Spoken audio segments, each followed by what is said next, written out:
Paracast, the gold standard of paranormal radio. And now, here's Gene Steinberg. So we have a special guest co-host today, the one, the only, the inimitable curmudgeon of the UFO field. He doesn't like me saying that. Don Ecker. What do you mean? I love that. You love it. Oh, okay. So I'm the lovable curmudgeon. Absolutely. What are you talking about? Ask my wife. Gene, ask my wife. I will indeed. I didn't mean to put you off your feed there, pal. No, hey, listen, I'm glad you like it because I'll continue doing it. So there. Okay? I will continue to call you the curmudgeon of the UFO field. A couple of things I want to go to before we get to our guest, who is the Reverend Dr. Barry Downing. First time on the Paracast. So this is going to be a real interesting show. But before we do that, a couple of things to bring up. First of all, as some of you listeners know, I am currently living in a motel because the property management at the apartment at which we were living decided we would be happier if we didn't live there. And we're looking for a new place. And that's how it goes. Unfortunately, in the UFO field, there are lots and lots of trolls out there. And some of those trolls have decided that people who have money problems ought to be the subject of their personal attacks. So if you read this stuff, don't. I won't name the people who are involved. Some I thought would be respectable, but some are not. And that's how it goes. In the meantime, obviously, we're able to do a show because the motel, the computer, the mixer, the mic, and internet connection, and we're in business. And now another thing, and this is something that Don and I and Chris O'Brien have talked about over the years. A certain former exposed figure in the UFO field has, like Count Dracula, opted to return. Now, tell our listeners again how you and Lance Moody helped to expose Philip Imbrogno. Oh, my. We're going back to 2011. Now, many people listening to my voice will be aware, and maybe many others won't, that I have been hosting my own radio program, Dark Matters Radio. Now, actually, Gene, I'm in about my 28th year of being a broadcaster. Not all on the same network, of course, but Dark Matters Radio began its life in 2004 on a satellite network. In 2010, I was brought on the Cyberstation USA network until about a year and a half ago. And now I am on KGRA. And in that time, of course, as you can imagine, I've interviewed hundreds and hundreds of people. Now, back in 2011, I had occasion to host a well-known and at the time respected UFO researcher and author by the name of Philip J. Imbrogno. Now, I had in that year, and I believe the year previously, interviewed him twice. And on both shows, he had told some, well, quite frankly, extraordinary tales. But he was also billing himself as having received a doctorate degree from MIT. And on my shows, he made a point of mentioning on a number of occasions that during the war in Vietnam, he was a member of the United States Army's elite special forces, a Green Beret. And not only a Green Beret, but that he had been part of SOG, Studies and Observation Group, which was, at the time during Vietnam, an extraordinarily black project where special forces personnel were sent into places like Laos and Cambodia. Now, I am a Vietnam vet. At the time when he made those claims, I got to say that I was somewhat curious about following up on that, but I was doing a 5-night-a-week show then. And basically, I was a one-man band, so I really didn't have the time to follow up on a lot of things. Now, Lance Moody is a longtime, or was a longtime user on the Paracast. And not only a user, he was becoming a noted skeptic. Now, there's nothing in the world wrong with skepticism. I am a skeptic, as I think you will attest to. But Lance had occasionally launched ad hominem attacks on a number of users. And that created some friction on the forum. Now, that's not to say that in some cases he might not have been correct, but he was sometimes, I think, intentionally, other times not intentionally abrasive. But he and I clashed on several occasions. I want to ask one question before you go on. Sure. Okay. Reverend Downing, do you know who Lance Moody is? No, I don't know Lance Moody. Philip Imbrogno, he was basically Long Island, Hudson Valley area, right? Hudson Valley, upstate New York, yes. Yes, that's correct. So he's only about a couple hundred miles away from me. But the other guy, I don't know. Don? Okay. At any rate, it was sometime earlier that year, perhaps March, April, or even May. It's been about 7-8 years ago. He contacted me privately and said that he had done some research on the purported claims of Imbrogno's Ph.D. He had contacted MIT, and they had literally absolutely no record of his attending, much less receiving a Ph.D. Now, on his author's website back then, it had that listed very prominently. He was a school teacher, and he claimed, of course, not only his Bachelor of Science, but then his Master's and now a Ph.D., and there was absolutely no record of it. Now, in the UFO field, forever, we have had those individuals that have made extraordinary claims concerning their backgrounds, their education, and what have you. Suddenly, it looked like a fellow that went all the way back to the very early 1980s, had, along with Dr. J. Allen Hynek and Robert Pratt, wrote one of the then seminal books on the UFO topic, which was the Hudson Valley UFO, that was being basically exposed as a fraud. Now, when Lance came to me, and having known Lance, I was, to coin a phrase and no pun intended, skeptical. And I cautioned him. I said, look, you had better be certain of what you're going to publicly state, or you could be open to a lawsuit. Now, he informed me then that he had also approached you and Mr. Chris O'Brien about this. I said, fine. So I sat back and I thought about that for a while. If this guy turned out to have lied about his academic background, what else may he have lied about? Now, when I was a detective, when I was a police officer, I had a rule of thumb. If we used, for example, a confidential informant, that CI had better be 100% on the money every time. Let's do our break with Don Ecker. We also have the Reverend Dr.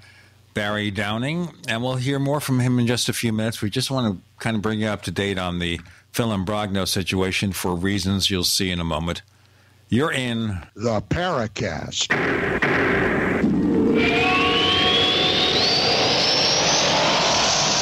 We also have swag. We have all these exclusive Paracast things that you can buy. We've got 60 or so different items, and entails t-shirts, sleeves for notebook computers, iPad cases, mouse pads, the Paracast Jumbo tote bag, all sorts of T-shirts and jackets and stuff like that for men and women. We have a Paracast aluminum water bottle. All this stuff, you go to store.theparacast.com, store.theparacast.com.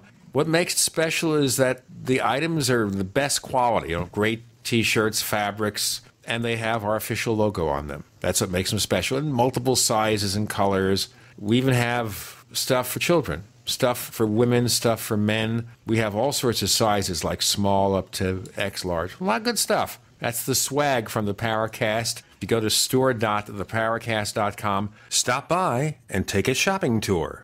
I tried other brands, but I came back to my Sunshine. For the best hot or cold pain relief, get the best. Get a Sunny Bay heating pad. Sometimes life can be a pain in the neck or back or shoulder. And the best relief for that pain is a Sunny Bay heating pad. Did you know that the American College of Physicians said that one of the best ways to treat muscle pain is heat therapy? Sunny Bay heating pads are handmade with high quality, can be used at home or at work, and have a lifetime 100% positive rating on both Amazon and Etsy. Why take another pill? Many people use our Sunny Bay heating pads alone and got rid of the neck pain. Long distance travel or long hours in front of a computer can take its toll on your body. See why our homegrown small business at sunny-bay.com has tried to help people just like you. Get your Sunny Bay heating pads at sunny-bay.com. That's sunny-bay.com. Or call 253-678-1361 for hot and cold therapy. sunny-bay.com. Hear that? That's the sound of a house being trashed while a gang of thieves ransack the place. And what they don't steal will be destroyed. This year, resolve not to be the next victim of a break-in. Go to faketv.com and discover a device that creates the illusion someone inside is watching TV, even when you're miles away. Security is a mindset, and Fake TV should be part of your security solution. Be vigilant, but not fearful. faketv.com. What would your life be like if you woke up each morning with new vitality, feeling better than you have in years, and you noticed a difference in your sleeping patterns, blood sugar levels, and had a sense of well-being overall? There's something that is changing thousands of people's lives, and you could be one of them. It's called Heart and Body Extract. Sharon Harris, co-creator of Heart and Body Extract, talks about the positive effects of Heart and Body Extract. What happens with the formula Heart and Body Extract is it's giving the body the necessary vitamins, minerals, amino acids, enzymes, and phytonutrients so the body will heal itself. And yes, the body does have the ability to balance blood pressure, balance cholesterol, clean and unclog the arteries. It can also work on balancing the circulation for diabetics. So the body is an amazing thing. It simply needs some help so it has the tools to heal itself. Heart and Body Extract gets results. To order your 2-month supply, call now, toll free at 866-295-5305. Order online at hbextract.com. Anytime, any place, anywhere, radio remains the most intimate of all forms of media. At home, at work, in the car, on smartphones. Over 90% of consumers still listen to radio every week. That makes choosing radio as a place to advertise your business one of the best decisions you can make. Email advertise@gcnlive.com and partner up with an experienced GCN representative. Advertise@gcnlive.com. Easy, affordable, effective. We'd like to hear from you. If you have a comment or question about the Paracast, send it to news@theparacast.com. That's news@theparacast.com. And don't forget to visit our famous Paracast community forums at forum.theparacast.com. Don Ecker. We have also our special guest, Reverend Dr. Barry Downing, and he has a long history about books concerning what are called ancient astronauts. Our guest co-host is Don Ecker. Don, let's just wrap up the Philip Imbrogno case and bring it up to date, because it's like Count Dracula. It never ends. Well, this is another phenomena based in this area of pursuit. The ever-rising frauds, okay? Knocked down once, but never out. So I thought about this academic discovery of Lance Moody about Philip Imbrogno.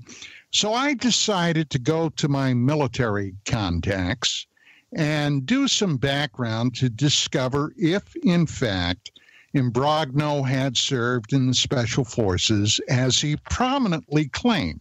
And after about a week or two, my contact got back to me, and they had discovered zero evidence of him ever having been in Special Forces. Now, I suspected that because in the meantime, I had done a search on Imbrogno's birthday, and Imbrogno was too young to have served in the Special Forces anyway during the Vietnam War.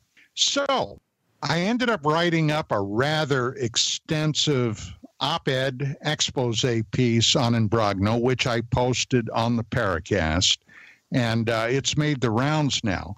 And one would think that that would have ended it.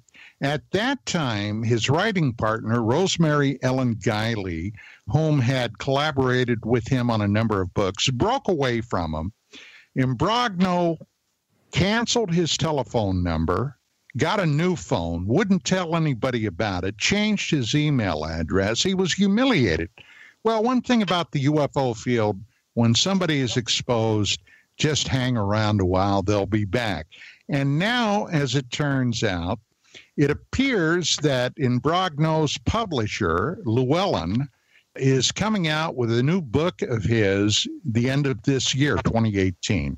So having heard that, I myself, for my radio program, got in touch with Lance Moody, and this coming weekend on KGRA, we're going to be doing a complete show on this story.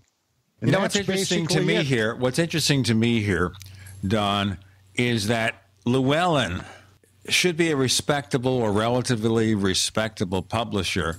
How do they allow this guy to write books? They would kill the book. If it's exposed to be plagiarized, they would kill the book. Why is Llewellyn allowing this?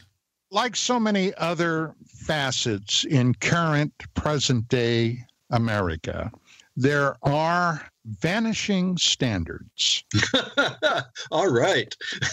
Once upon a time, when I would finish dinner, go in to watch the nightly news, I could turn on ABC, CBS, or NBC, and pretty much be assured that they were telling me the straight story. Not these days. Journalism as a profession, in my opinion, is basically dead. The same thing with publishing. I think they're more concerned with what may end up being in the received column after they publish the book than whether their authors are upright, upstanding individuals. And if, in fact, Llewellyn comes out with a book, that tells me all I need to know about them. And they are aware of the scandal back from 2011. If from no other source, from Rosemary Ellen Guiley, when she broke off and threatened to sue them, if they came out with a book she had then co-written with Imbrogno, she wanted nothing to do with it anymore. I think that's your answer. Back to news. What happened here is news used to be a public service, and then they realized that news could be a source of profit. That goes back to ABC and Roone Arledge, who headed the sports division. Reverend Downing might remember this. And they gave him the news division, and that's where it became entertainment. Let's talk to Reverend Downing. Tell us also first about your background and how you got involved in these crazy fields. Okay, but let's not go away from ethics and UFOs all night, okay? Let's come back to it sometime. Or ethics in America now in general, and where UFOs might play a role in it. I think that's a very big issue. My background: did a bachelor's degree in physics at Hartwick College, graduated in 1960, then went to Princeton Seminary, did a seminary degree there, and graduated in 63. So I'm at 55 years out of Princeton right now. Went then to the University of Edinburgh and did a Ph.D. in the relation between science and religion. I do have a real Ph.D. Furthermore, if there are skeptics out there, if somebody wants to mail me $50, I will mail them a photocopy of my dissertation. And here's the title: Eschatological Implications of the Understanding of Time and Space and the Thought of Isaac Newton. It's not easy reading or fun reading, but there it is. What they get PhDs for isn't necessarily fun reading. In any case, that is how I got my education. While I was in seminary, one of the professors in a class on doctrine said, nobody today believes in the ascension, do they? And if Jesus did not ascend into heaven, then where is his body? We may only suppose his bones lie buried somewhere in the Middle East. Now, this blew my innocent little mind. I thought that all seminary professors at least believed in the Apostles' Creed, and there was one who did not. Furthermore, what he didn't believe in was the part that says, hey, folks, you think when you die you're going to go off to another world? Not true. When you die, you're dead. That's it. Too bad. So here I was, right on the edge of going into ministry. What was I going to say at a funeral, He went on to say the reason we don't believe in the ascension anymore is because biblical people believed in a three-decker universe, heaven above, earth in the middle, and hell below. And we don't believe that now, and I didn't believe that either. Therefore, the story of the ascension must not be true because they had a false understanding of the cosmology. My point is, I could be in an airport and see a plane take off, and I might suppose it's taking off for Philadelphia when in fact it's heading for Florida. I might be mistaken about the destination, but I wouldn't be mistaken about seeing the plane take off. If some people saw Jesus go up into the sky after he'd finished his ministry on earth and after he'd been raised from the dead, this might be true, even though the idea of a three-decker universe might not be true. As I looked at that, I thought, I wonder if there's some other way we can go at this. So I went to the University of Edinburgh and studied eschatology, time and space. Eschatology has to do with the end things, has to do with where we go after we die, things like that. And is there a place in the universe for heaven or for another world where the angels might be or whatever? During my third year of PhD studies, around October of 1965, I got the idea. I had started reading Donald Keyhoe books in high school. And so I already had the idea about flying saucers and UFOs and stuff like that. More to come with Gene and Don. You're in the Paracast.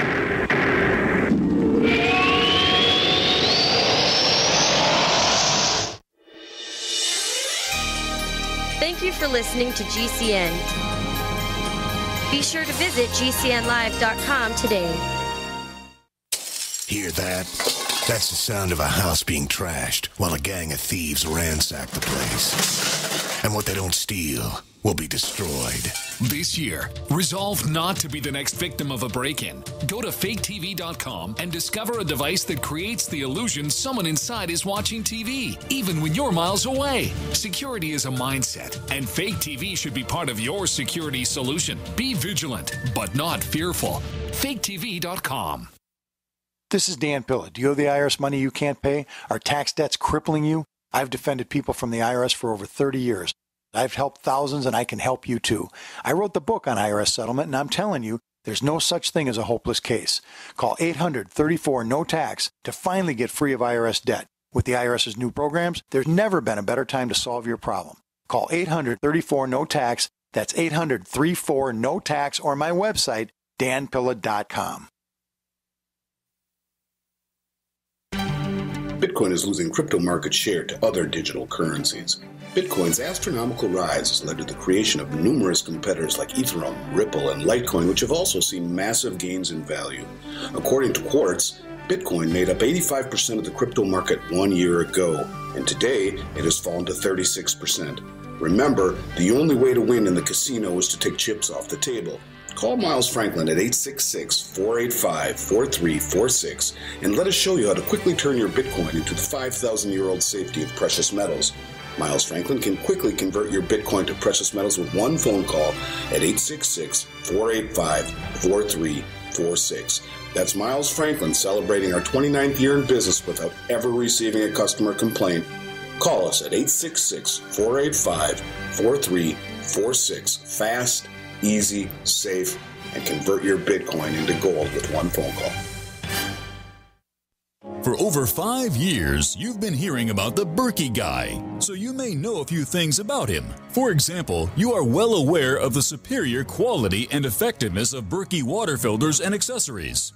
But did you know the Berkeys have had independent lab tests done to prove just how effective they are? It's true, and he can email you the test results. Just visit goberkey.com. You may also know that the Berkey Guy has helped tens of thousands of people get better prepared. Now here's something you may not know. GoBerkey.com has amazing specials and deals all the time on a wide variety of survival and preparedness products, most ready to ship same day. Visit the Berkey Guy at GoBerkey.com and be sure to click the red Products on Sale Now button. You can always call toll-free 877-886-3653. Again, that's 877-886-3653. GoBerkey.com, home of the Berkey Guy. Hi, Peter Vaccaro for ParanormalDate.com. Are you looking for love in all the wrong places? Now you have a chance to change that by signing up for free at ParanormalDate.com. This incredible dating site puts people of like minds together. People who are interested in the strange, the unusual, mysteries, ghosts, UFOs, and the afterlife, and so much more. ParanormalDate.com was developed for you, people seeking a viable alternative to the other dating services. You can join for free by going to ParanormalDate.com, and if you decide you like it and want to connect with people, use the code GEORGE for a substantial discount. Mark Rawlings, president of ParanormalDate.com, says so many people hunger to share their experiences about the paranormal, the unexplainable, or the afterlife, and so much more, and this is the source for them to meet and share that common interest. So sign up for free at ParanormalDate.com, ParanormalDate.com, and use the code GEORGE if you decide to connect with someone you like.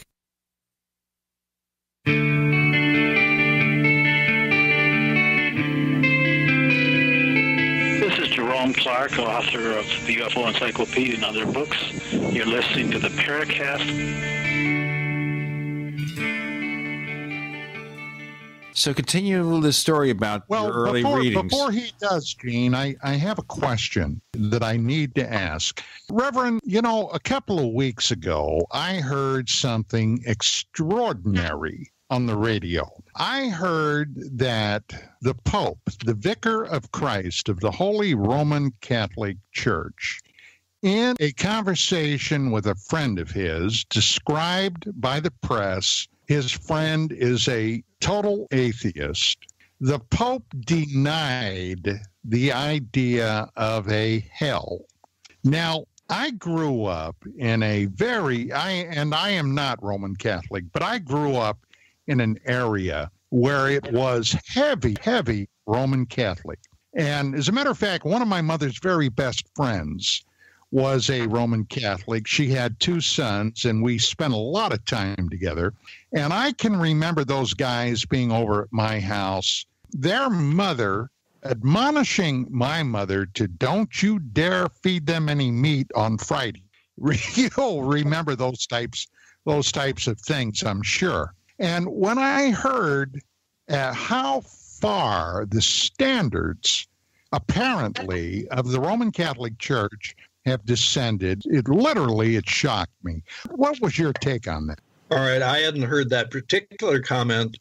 You read Ross Douthat, Douthat. He writes regularly for the New York Times. He's considered a conservative by New York Times standards, but he's written a book, Pope Francis, and he is not totally pleased with Francis' left-wing tilt on some matters. So you're not the only one that's wondering. In fact, there are some Catholics who are talking about basically trying the Pope for heresy. Whether or not this particular comment would qualify as a comment to try him on, I don't know. I think we've got a huge problem in the culture of the West as a whole now.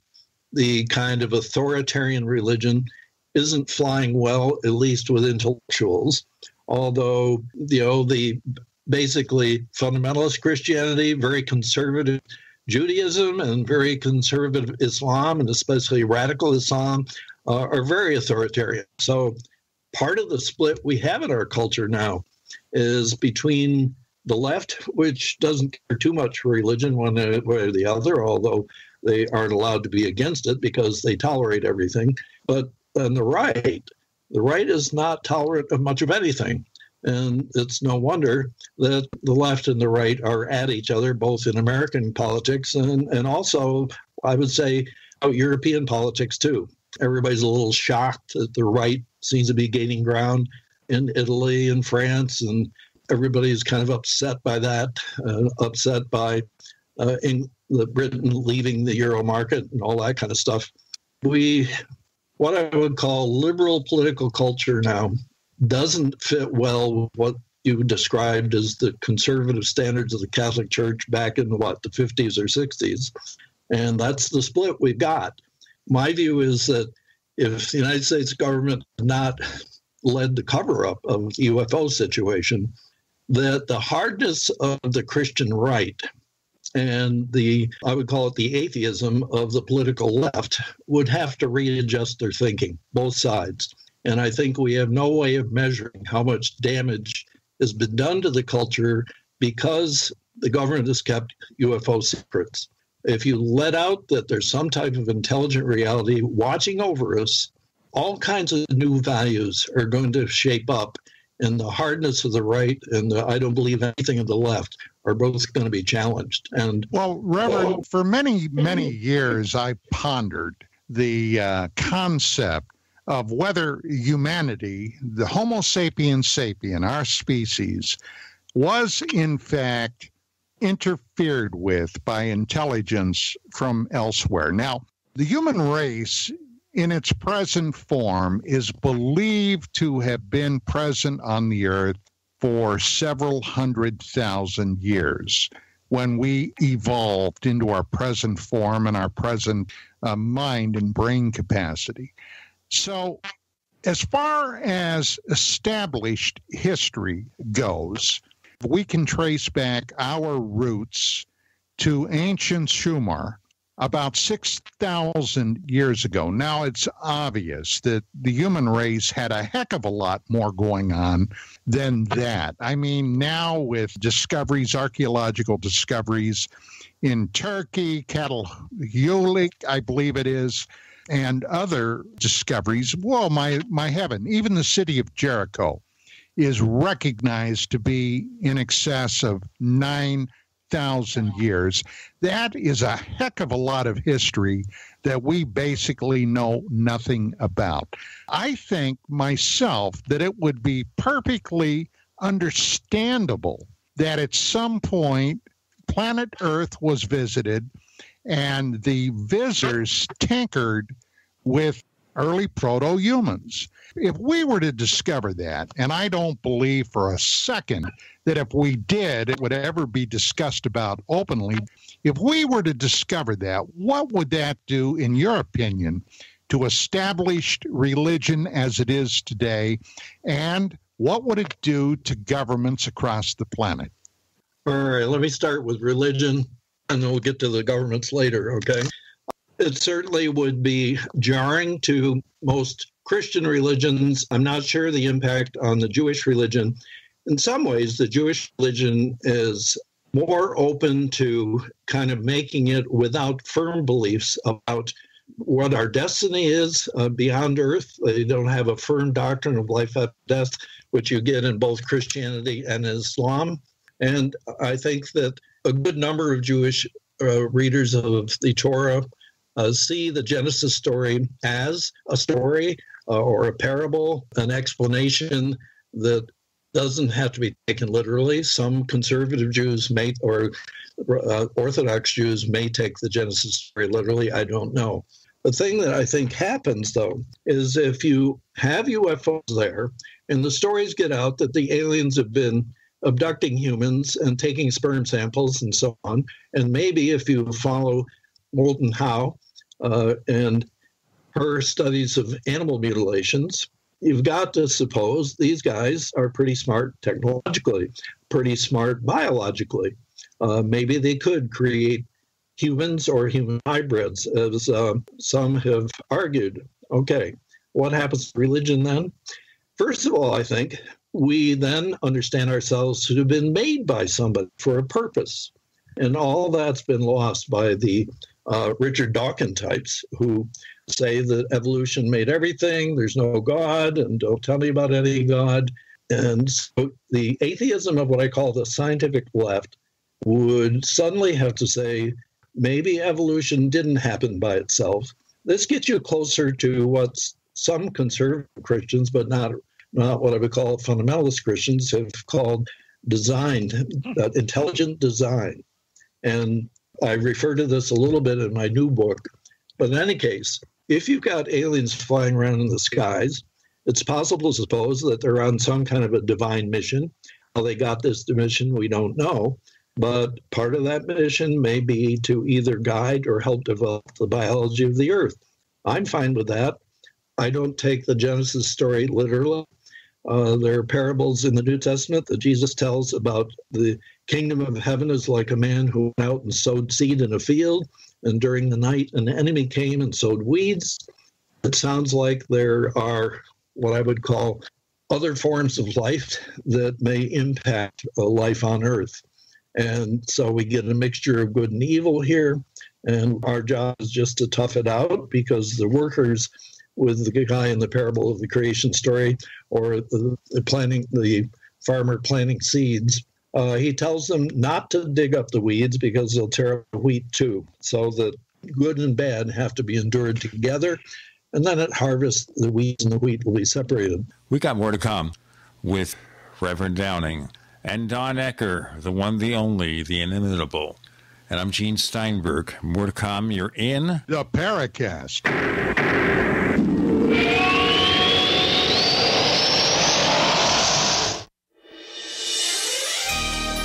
Thank you for listening to GCN.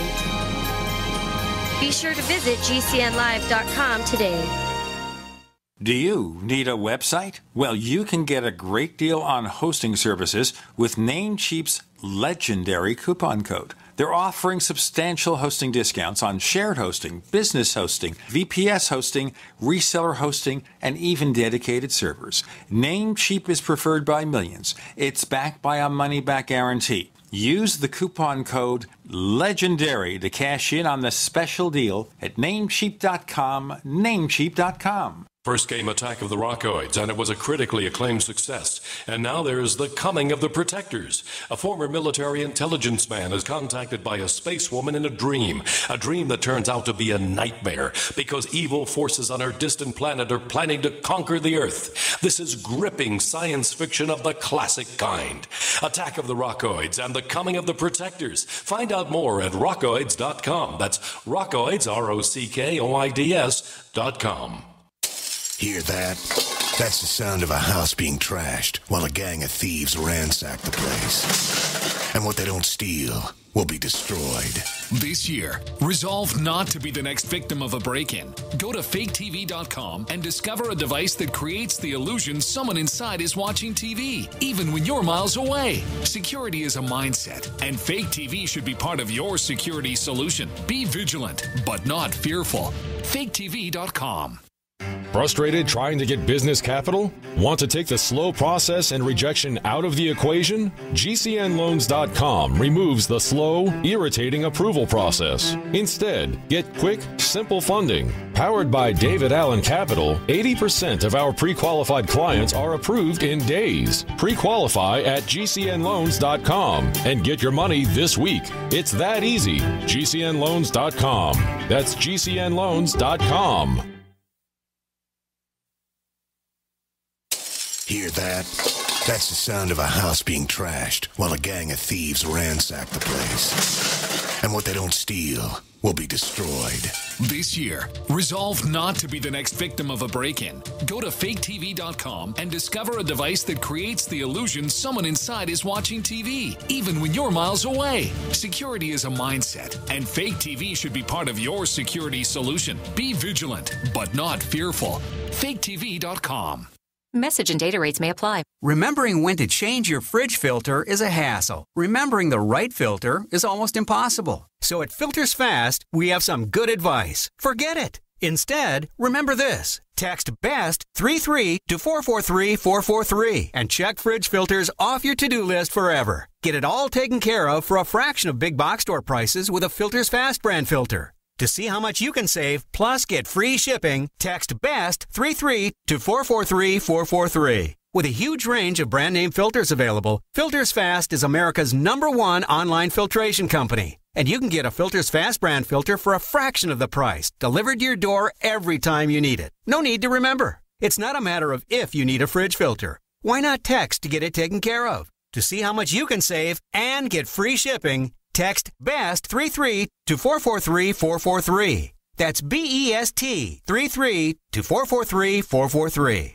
Healthcare reform is confusing. With the loss of the Obamacare mandate, those needing help can now choose an affordable alternative. By joining Liberty HealthShare, you're part of a community of health-conscious Americans all over the country who control their own healthcare costs and choices. Liberty HealthShare is not insurance. It is an association of self-pay patients who unite with like-minded people to share the cost of their medical needs. Neighbor helping neighbor. Learn more now by going to libertyoncall.org. That's libertyoncall.org.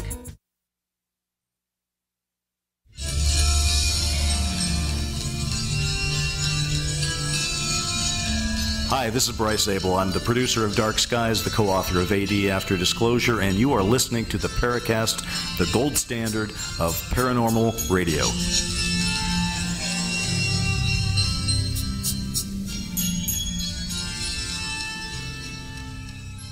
We have a special version of the show that's only available if you join Paracast Plus, where you get a version of the show free of the network ads, so it satisfies all the people on YouTube who complain and complain. I mean, you know, commercials are commercials. We offer that, plus the After the Paracast podcast. To find out more, just go to plus.theparacast.com. That's plus.theparacast.com. Prices start at just $1.49 a week. We're talking with the Reverend Dr. Barry Downing. Don Ecker. Yes, Reverend Downing. Now, when I was in college, my major was history. I have loved history my entire life. We know today that Genesis came strictly from Sumerian tales from 6,000 and longer years ago. And we also know that during the course of the rising of Christianity, the early church fathers took what they wanted and discarded what they didn't want, into the dustbin of history. Ergo, we have the forbidden books, the so-called forbidden books of the Bible. Now, in ancient Sumer, it was the Sumerians that told the world through their writings that these visitors, those who from heaven to earth came, known as the Anunnaki, handed over to them all the seeds of civilization. This is from Sumerian writings. They credited these so-called gods as the creators of humanity and humanity's arts. We're talking about government. We're talking about animal husbandry. We're talking about mathematics, astronomy, medicine, and so many other things that today we don't even give a thought to it. Now, one of the things that got me so fascinated by this, I was personal friends with Zecharia Sitchin, the author of the so-called Earth Chronicle series, who came out in 1976 with his first book, The 12th Planet, where he laid so much of this out. And then he followed it up with many other books like The Stairway to Heaven, a book like The Wars of Gods and Men. And in there, he talked about these quote-unquote gods that came down from heaven and basically formed various factions of humans and often led them in warfare with each other. I'm sure you're familiar with this. If you are, I'm very curious about your take on much of this, and it would seem that we're not talking about so much of good and evil as we are talking about a superior race of beings toying with humanity for whatever purposes they themselves had. Well, I think if you have any idea of God at all, you worry about the toying idea. If if, as I argue in my book, the God of the Old Testament parted the Red Sea and helped the Israelites escape and then drowned the Egyptians, there appears to be a toying going on. Furthermore, there's a passage in the book of Exodus chapter 10 where God is explaining his purpose. And what he says is, I'm going to make sport of the Egyptians. Okay, so there's kind of a toying image going on, and it admits it, a toying image in the book of Exodus. If you get to the New Testament and the resurrection story of Jesus, the last chapter of Luke deals with Jesus after he's been raised from the dead, and he meets a couple of disciples on the road to Emmaus. And this is a fairly long road. I think I've read it's about 7 miles. So they walked along. Jesus and the two disciples did not recognize him. He quizzed them about, hey, what's new? What's going on in town? They said, haven't you heard? Jesus was crucified, and there's stories he was raised from the dead. And Jesus then quotes scripture to him and that kind of thing. They get to the end of the journey. The people invite him to join for dinner. He does. During dinner, he breaks bread in front of them. Suddenly, they realize it's Jesus, and he disappears. He evaporates. Okay. This is my idea of toying. And obviously, it made the New Testament the story. But if you've got a divine reality or a superior reality, how do you relate to an inferior reality and give them some integrity and yet give them some guidance at the same time? It seems to me that's partly what we've had going on with our modern UFO thing. That is, that we've got a superior reality. All the reports of their technology in relation to ours say they're better than what we got. We try to counteract this with movies like Independence Day, in which we're the underdogs. And, of course, our technology isn't as good as theirs, but our guys are smarter and they're able to gun them down and all that. That's all good. And it's for the American ego to think of ourselves as the underdog when, in fact, most of the time during the past 50 years, we've been the invader, not the underdog. But in any case, that's part of what you call the mythology of the way our modern culture is dealing with the idea that we've got some kind of superior reality looking over us. Are they interfering? We don't want them to interfere because we want to be in charge. But at the same time, if we're in a mess and we need to be rescued, as the Jews need to be rescued from the Egyptians, well, then, okay, we'd be willing to be rescued. Well, it's kind of like children in regard to their parents.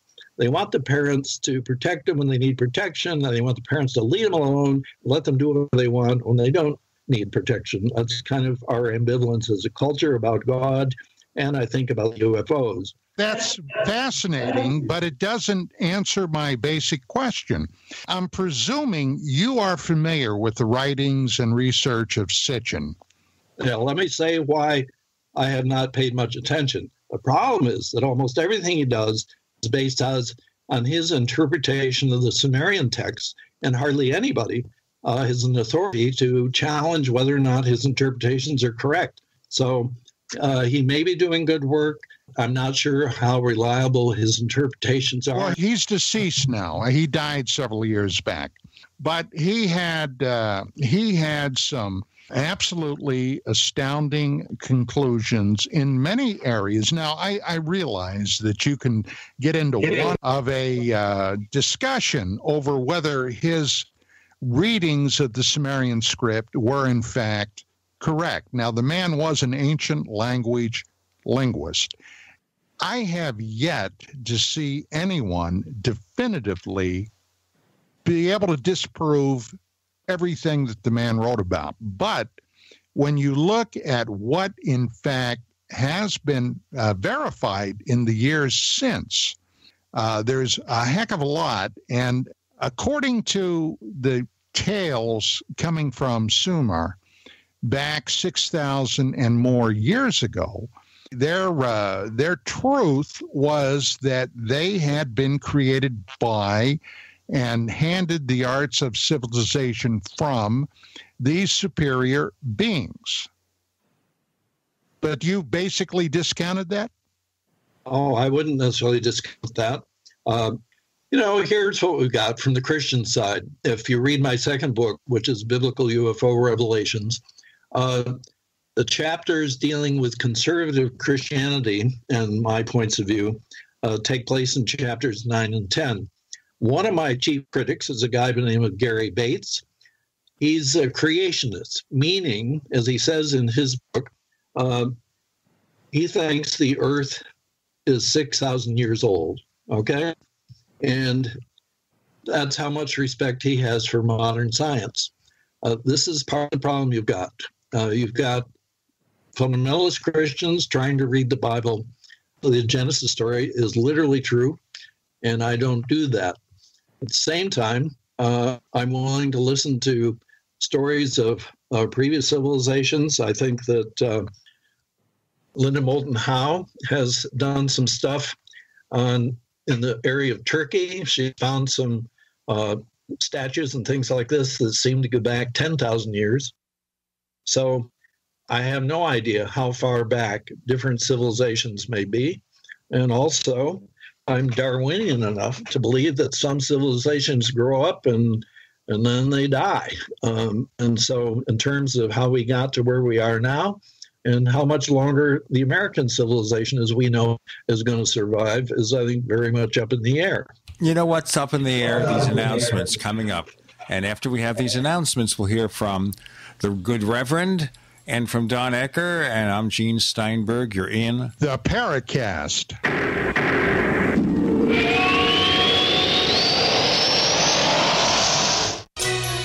Thank you for listening to GCN. Visit GCNlive.com today. Attack of the Rockoids has been well received by critics and readers alike. It's a thrill-a-minute story you'll never forget. A former U.S. military intelligence officer is haunted by intense dreams about a beautiful woman pleading for his help after a terrible battle in outer space. But the dreams turn out to be true and thrust him into a telepathic love affair with a woman whose faraway planet is intent on destroying the Earth. And now the gripping tale continues in The Coming of the Protectors. It's the second book of the Rockoids trilogy, a galaxy-spanning adventure that pits our hapless heroes against powerful, fanatical enemies that threaten the lives of freedom-loving beings everywhere. Attack of the Rockoids and The Coming of the Protectors, classic science fiction at its best, available now. For more details, visit rockoids.com. That's ROCKOIDS.com. Hunters, anglers, campers, and survivalists. Get back to nature. Expand your horizons with the highest quality, most versatile, unique slingshots and sling bows on the market at slingbow.com. Sling bow products are compact and models start from just $17.98. They're perfect for your bug-out bag or storing in your vehicle. Give yourself and your loved ones the excitement and tradition of sling bow. A new frontier in archery and truly modern twist on this primitive survival tool. Feel the thrill only at slingbow.com. Water is the single most important thing your body needs, so you want to be sure it's the best for you and your family. Since 2005, thousands have depended on Berkey purified water. The Berkey Guy provides the lowest priced filtration systems in every size. For incredibly delicious water now and in an emergency, get to goberkey.com or call 877-886-3653. 877-886-3653. goberkey.com.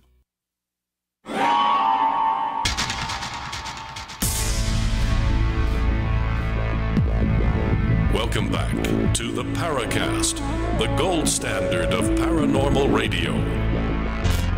And now, here's Gene Steinberg.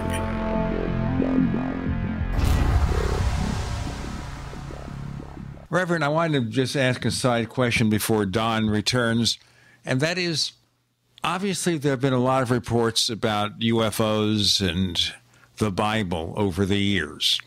In the original book, Flying Saucers Have Landed, from Desmond Leslie and George Adamski, of course, the contactee book, the first part from Desmond Leslie was covering that subject. There was a fellow by the name of Yonah Fortner. Reverend, did you ever hear of him from Jim Mosley's Saucer News? Never did. Never did. He was writing about something he called extraterrestrialism, the theory that the God of the Bible, Jehovah, was really E.T. We have the sky people from Brinsley Laporte Trench. Laporte Trench, yes. I've read his. Yep. Right. And we also, of course, had Eric von Daniken, who was on the show just a few weeks ago. So what's your take about these particular coverages? Obviously, you don't know Mr. Fortner, the late Dr. Fortner, but certainly you knew of the others. Okay, Laporte Trench, I think he felt that Americans, earthly civilization got here from Mars. Isn't that one of his theories? That Mars was going bad, so they built a spaceship and flew people here. You know, the thing that Eric von Daniken does is he takes some of the biblical stories, like the story of the destruction of Sodom and Gomorrah, and he turns that into the story of being maybe wiped out by nuclear weapons, and that the angels that are reported to be in the Sodom area and trying to rescue Lot and his wife, that they're not really angels, they're not related to God, rather they are ancient astronauts, and therefore they are no more angelic than our own astronauts. This is where I would disagree. What von Daniken does is he skips pretty much the Exodus story. He skips the parting of the Red Sea. He doesn't deal with the pillar of cloud by day and pillar of fire by night, which is the central power of the Exodus, and it is a UFO of some kind. No modern theologians have been able to explain what the pillar of cloud of fire is, so it's an unknown from a biblical scholar point of view. But I think that if we look in the Wikipedia and look up identified flying objects, one of the things we find is that although Wikipedia will not say that extraterrestrials are here, they list several types of UFOs that have been seen, such as the saucer type or look like a top, but also cylindrical-shaped UFOs are frequently seen. And I think that's what we have in the Exodus. So I believe that the pillar cloud of fire used its propulsion system to split the waters of the Red Sea so that the Jews could have escaped. And then when the Egyptians followed with their chariots, the power was turned off and the walls of water collapsed. Egyptians were drowned, and the Jews were now on their way to a wilderness situation where they were isolated and were given lots of commandments for the Jewish religion, including the Ten Commandments, so that what I would call Jewish ethics didn't appear out of nowhere, but rather they were given to them by some kind of higher power. And I would say that if the United States government tomorrow released information that aliens are here and they're real, it wouldn't be very long before many religious leaders would work their way back to the Exodus and say, maybe we missed something. I want to clarify this so we understand it here. Now, obviously, these theories about ancient astronauts are talking not about divine figures. They're talking about physical space beings who come here in physical spaceships, and because of the fact that they're so advanced, all the things they do seem to be magical to a more primitive people. I would say that's true, but also I would say that theology developed the idea of the supernatural to explain things like the parting of the Red Sea because they didn't understand what kind of technological power could have done it. Now we have a better understanding of technology and how it works. And in fact, the word supernatural was not used in theology until about 500 years ago. So the word supernatural does not appear in the Bible. What we do have are religious people in particular who are fixated on the idea of supernatural as if that's the key to understanding God, when I don't think it is. Well, you know, I am of a mind that, number one, I think it's highly probable that the Earth has been visited by intelligence from elsewhere for a very long time. How many times have we seen reports of ancient humans drawing fantastic shapes that apparently they've witnessed in the sky? And almost all the cultures around the planet have mythologies, have legends, have histories of being in touch or contact with superior beings that most of them claim came down from the sky. Now, Sitchin's ancient Anunnaki theories and writings that he came away with all describe basically one thing, that humanity was, in fact, created from what probably were extremely early ancestors of the human race. And the reason that they were created was basically to have in place a slave race that the higher intelligences could order around to do a lot of things. Mining, of course, was one of the major functions that humans were basically created for. Now, we know from current studies and archaeologists that, for example, in South Africa, that mines were discovered and dated going back approximately 300,000 years ago. 300,000 years. That is an incredible amount of time. And something or someone was mining gold there. Now, ancients had a high regard for gold. They saw it as something sacred to the gods. But if you're talking about from a technological standpoint, gold is basically useless. It's too soft. It can be bent out of shape. Well, for example, my wedding band, if I squeeze it hard enough, I can bend the gold. So if you're talking about tools or even weapons, gold is useless. Now, you got to ask yourself, or at least I do, why would human beings, if that's in fact what it was, why would they have been mining gold that far back ago? For what purpose? We don't even know if there were civilizations there, but there's a heck of a lot we don't know since the cessation of the last ice age, roughly 13,000 years ago, because whatever was there was washed away. Now, at that time, half of North America was under a mile of ice that suddenly, within 1,000 years, disappeared. The oceans rose. And the bottom line is any civilizations that would have been close to the sea would have been carried away. So I think we have so many questions, but to presume that most extraterrestrial contacts, and I'm speaking strictly for myself, that most extraterrestrial contacts are at worst benign and at best for our benefit, ours being the human race, I have questions about that.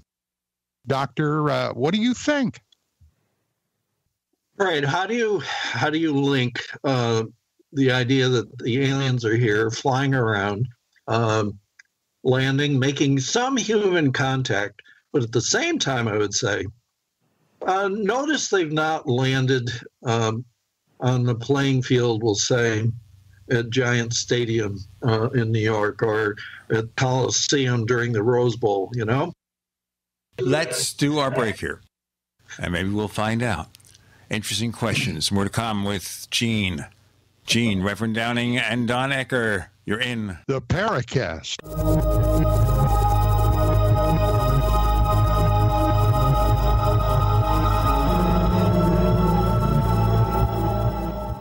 Neighbors, we've made such a deal with HelloFresh, and it means that everyone listening to this show can receive $30 off your first week of deliveries when you go to HelloFresh.com and use the offer code Paracast30. You know, with HelloFresh, you can choose the delivery day that works best for you. They've got a wide variety of chef-curated recipes that change weekly. And can you imagine me cooking Japanese panko chicken? It makes me feel like I'm a chef. It means also that you could actually get your meal cooked in 30 minutes. For busy people, this is perfect. The simple recipes include step-by-step instructions so even I can figure it out. Go to HelloFresh.com, use the offer code Paracast30 to get $30 off your first week of deliveries. HelloFresh.com. It's been said, any society is only 3 missed meals away from chaos. Those times may be near. Think about it. Our country faces multiple terrorist threats and aggressions from Russia and North Korea. Social unrest and violent marches yet again may lead to looting of stores and city shutdowns. And our crumbling infrastructure leaves our power grid vulnerable to long-term outages from a single cyber attack. When the chaos from any one of these threats arises, the government knows it can't provide during a widespread national emergency. That's why you need your own plan for self-reliance. That's where My Patriot Supply comes in. Get a 4-week survival food supply for only $99. That includes breakfast, lunches, and dinners. Order online at preparewithgcn.com. $99 for 4 weeks of survival food that tastes like homemade cooking and lasts up to 25 years. From My Patriot Supply. Get your kits today at preparewithgcn.com. Free shipping is included. Preparewithgcn.com. It's a no-brainer. A Big Berkey water filter is the one you need, period. You need a water filter that removes chlorine, fluoride, pharmaceuticals, BPA, and other endocrine disruptors, pesticides, bacteria, viruses, and much more, right? And does it all at only 2 cents per gallon. Get the original and most trusted name in gravity water filtration, Big Berkey. And now GCN listeners receive 5% off ceramic filter systems using code GCN. Call or click 1-877-99-BERKEY or BigBerkeyWaterFilters.com. That's 1-877-99-BERKEY. Attention business owners and independent contractors. This is a money-saving message from Tax Mediation Services. If your business owes $20,000 or more in taxes, we can help you today, right now. Listen, dealing with the IRS is no picnic. It's an intimidating and extremely stressful process, and you don't want to go it alone. Our attorneys know every law, every tax break, and every possible opportunity to help you resolve and reduce your tax debt. And if you owe more than $20,000, you may be at the top of their hit list. So don't take your tax debt lightly, because it will not go away on its own. The IRS can seize your bank accounts, your home, and even shut down your business. Call our tax experts today at 1-800-261-9818 and let us deal with the IRS while you focus on your business. That's 1-800-261-9818. Again, 800-261-9818. This is Dan Pilla. Do you owe the IRS money you can't pay? Are tax debts crippling you? I've defended people from the IRS for over 30 years. I've helped thousands, and I can help you too. I wrote the book on IRS settlement, and I'm telling you, there's no such thing as a hopeless case. Call 800-34-NO-TAX to finally get free of IRS debt. With the IRS's new programs, there's never been a better time to solve your problem. Call 800-34-NO-TAX. That's 800-34-NO-TAX, or my website, danpilla.com. We'd like to hear from you. If you have a comment or question about the Paracast, send it to news@theparacast.com. That's news@theparacast.com. And don't forget to visit our famous Paracast community forums at forum.theparacast.com. So, Reverend, you're talking here about why doesn't E.T. land at Giant Stadium or at the White House or at Mar-a-Lago or something? Or the Rose Bowl. I'm perfectly happy to have them land in California. Yep. They seem to be willing to be around and perhaps have some purpose in being around and watching what's going on. But they also seem devoted to not breaking what I'd call the lie that our government's been telling about their existence. So there's kind of a codependency going on here. The aliens are happy to not be a known fact in our culture. Instead, they're hovering on the edge, just like this program is on the edge of mainstream culture. Sir, we're certainly on the edge of something. Yep. And why is that? And I published the Bible of Flying Saucers 50 years ago. I could never have guessed that basically there'd be almost no progress on the part of what I would call standard Christian religion in thinking about what this might mean. The barrier is simply that the government says they're not there, and it's very convenient for religious leaders to say, hey, you got to trust the government, when, of course, that's never been a wise thing to do. But in any case, that seems to be the case.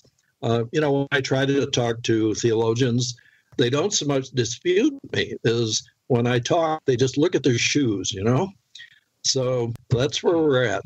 Well, how do you handle those theologians that claim that there is no such thing as extraterrestrials? What, in fact, we're absolutely dealing with is a demonic force, and especially among fundamentalists, Reverend, that seems to be the prevailing theme, that UFOs represent demonic beings. Clifford Wilson, John Weldon, John Keel, Timothy Daly, Gary Bates, they all promote the demonic theory, and I'm sure there are others besides. An alternative from fundamentalist point of view is what I would call the fallen angel theory.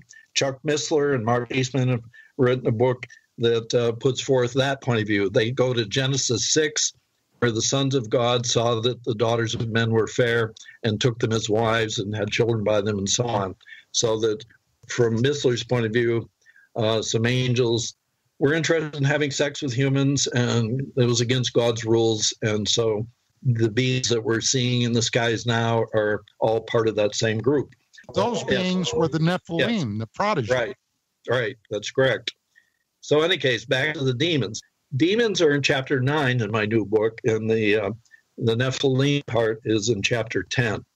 The way in which the authors go at it is interesting. For instance, Timothy Daly doesn't start with UFO stories. He starts with Bette Ead's book about being kind of in a near-death experience and meeting Jesus and things like that.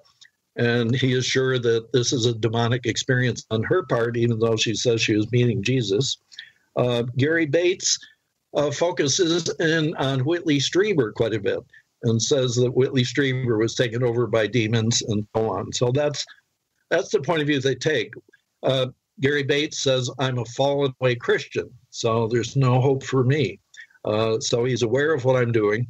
The interesting thing is, even though he says I'm a fallen away Christian, he does not quote a single sentence from my book, The Bible and Flying Saucers. Why don't you look at him and say, judge not, my friend, unless ye be judged? Yeah, that's a good quote from Matthew chapter 7, verse 1. All right. What strikes me, though, is that none of them mention the key UFOs in the Bible. None of them mention the pillar of cloud by day and the pillar of fire by night. They don't mention the chariot of fire of Elijah that took him up into the sky. They do not mention the wheels of Ezekiel. They do not mention the bright light over the Apostle Paul on the road to Damascus when a voice comes to Paul saying, Saul, why are you persecuting me? And he says, who are you? And he says, I'm Jesus whom you are persecuting. So there are UFO events in both the Old and the New Testament, and these Christian writers supposedly writing about aliens and UFOs never mention UFO events in the Bible. So, judge for yourself how carefully they're dealing with their own beliefs or supposed beliefs. Well, this is a topic and a subject that has been recognized today in modern America since 1947.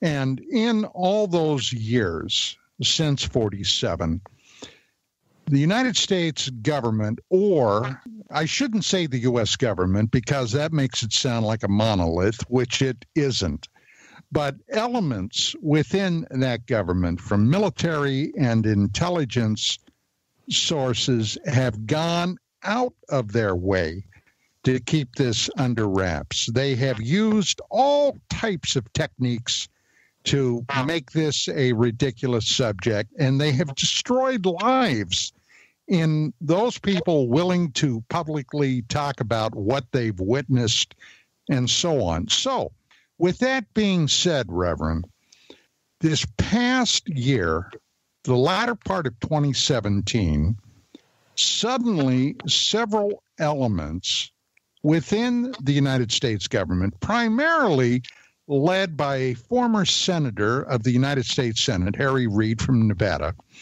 have disclosed that a couple of incidents happened involving what apparently were unidentified flying objects, UFOs, and they have admitted on the record that military studies into this phenomenon were undertaken to the tune of over $20 million, which in the American budget is practically nothing.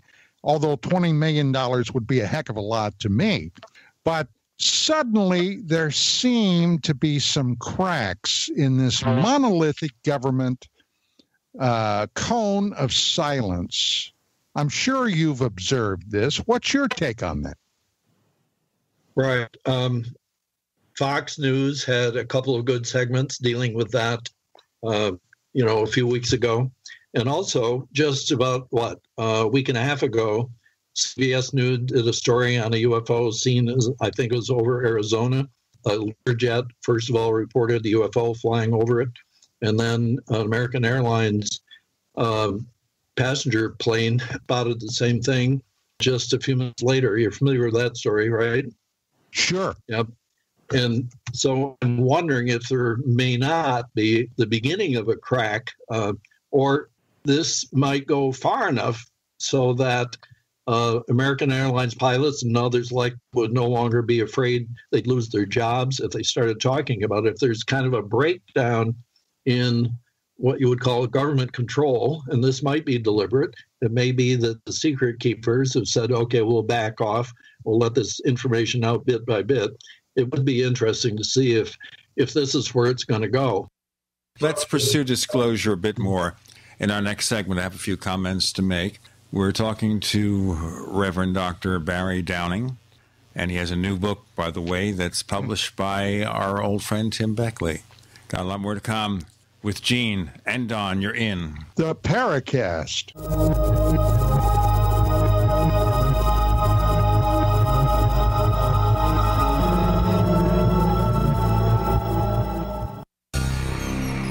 Thank you for listening to GCN. Visit GCNlive.com today. Hunters, anglers, campers, and survivalists. Get back to nature. Expand your horizons with the highest quality, most versatile, unique slingshots and sling bows on the market at slingbow.com. Sling bow products are compact and models start from just $17.98. They're perfect for your bug-out bag or storing in your vehicle. Give yourself and your loved ones the excitement and tradition of sling bow, a new frontier in archery and truly modern twist on this primitive survival tool. Feel the thrill only at slingbow.com. Fully cooked, ready-to-eat bacon. I'm talking thick, meaty, center-cut presidential bacon. Savory and delicious. I buy some, I use some, I store some. Awesome. No refrigeration needed with a 10-year shelf life. NASA pack technology. Bacon. Fully cooked, fully hydrated, ready to eat right from the packed bacon or warm and served. Life-saving, ready-to-eat bacon. 10-year shelf life bacon. Ships free at fullycookedbacon.com. Fullycookedbacon.com. With uncertain times in the United States, it's only prudent to consider storing precious metals in a safe place outside of our borders. At Miles Franklin Limited, we have done just that for you. Partnered with the most respected storage company in the industry, Miles Franklin Limited is proud to offer the only fully insured private safe deposit box system in North America, held in Vancouver and Toronto. Send us your previously purchased precious metals, or have one of our brokers help you purchase something new. Questions? Please call one of our experienced brokers at 866-485-4346. Solid foundational storage partnered with the most respected name in security. That's Miles Franklin Limited. Celebrating our 29th year in business without ever receiving a customer complaint. Call us at 866-485-4346. Again, that's 866-485-4346. Miles Franklin Limited. A name you can trust. Hi, this is Sophie Winnick, longtime distributor and user of Longevity products. In the last few years, my family went through a crisis. Everything else in my life, including my business, had to be put on the back burner. Thankfully, life is getting back to normal now. But the one thing I never had to worry about was my business and my monthly commission. I've been a distributor for Longevity for over 17 years, since before it was Longevity. And I've got to say, the most amazing thing about this company is the people. While my family was in crisis, other distributors stepped in and helped my customers, simply because that's what Longevity people do, even for people they don't know. For me, it has never been about getting rich. It was about a product I could stand behind, a company I could count on, and a monthly commission check that has never, not once, been late in 17 years. Longevity is truly a business for everyone, even people who have too much to do. I'm Sophie Winnick. I'm just like you. I have a real life, real ups and downs, but I know I will always have longevity. Have you checked your Google search results lately? Search results are usually the first impression that people form of you or your business, so make sure that they create a positive impression with ReputationDefender.com. What the internet says about you can have a big impact on your life and your livelihood, even if it's not true. Fortunately, you can now control how you look online and in online search results with ReputationDefender.com. Call 800-831-0771 now. That's 800-831-0771 for your free reputation analysis. If you have negative material from an ex-employee, upset patient, or former client, newspaper article, legal issue, social media, or other source showing up in your search results, you can combat it with ReputationDefender.com. Our dedicated experts in patented technology can help make your online search results look their best. Call 800-831-0771 to learn more. 800-831-0771. That's 800-831-0771. Or visit ReputationDefender.com.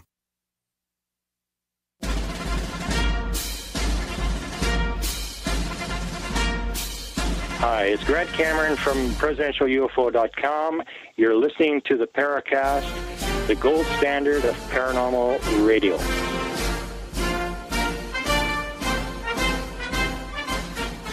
Reverend, one thing that occurs to me here, we've been hearing since the 1950s expressions of the hope for UFO disclosure, that the so-called silence group, as Major Donald Kehoe had called it, they could be persuaded to let us in on the secret.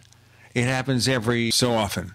And we also hear, hey, it's getting closer. We're making progress. Can we really realistically look at it that way, Reverend?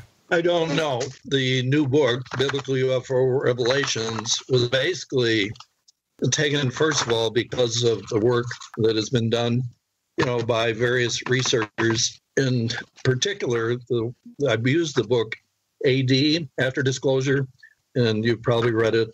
Richard Dolan was the primary person behind this, but he also had a partner, worked with him on it. What Dolan was trying to do with Bryce Zabel is to envision what the results will be when the authorities in the United States say, hey, guys, we've been lying to you. The aliens are here, and here's the truth that we're willing to tell you at this time. I say willing to tell you at this time because Dolan and Zabel doubt they would tell us the whole thing at one time. They would let it out probably in pieces.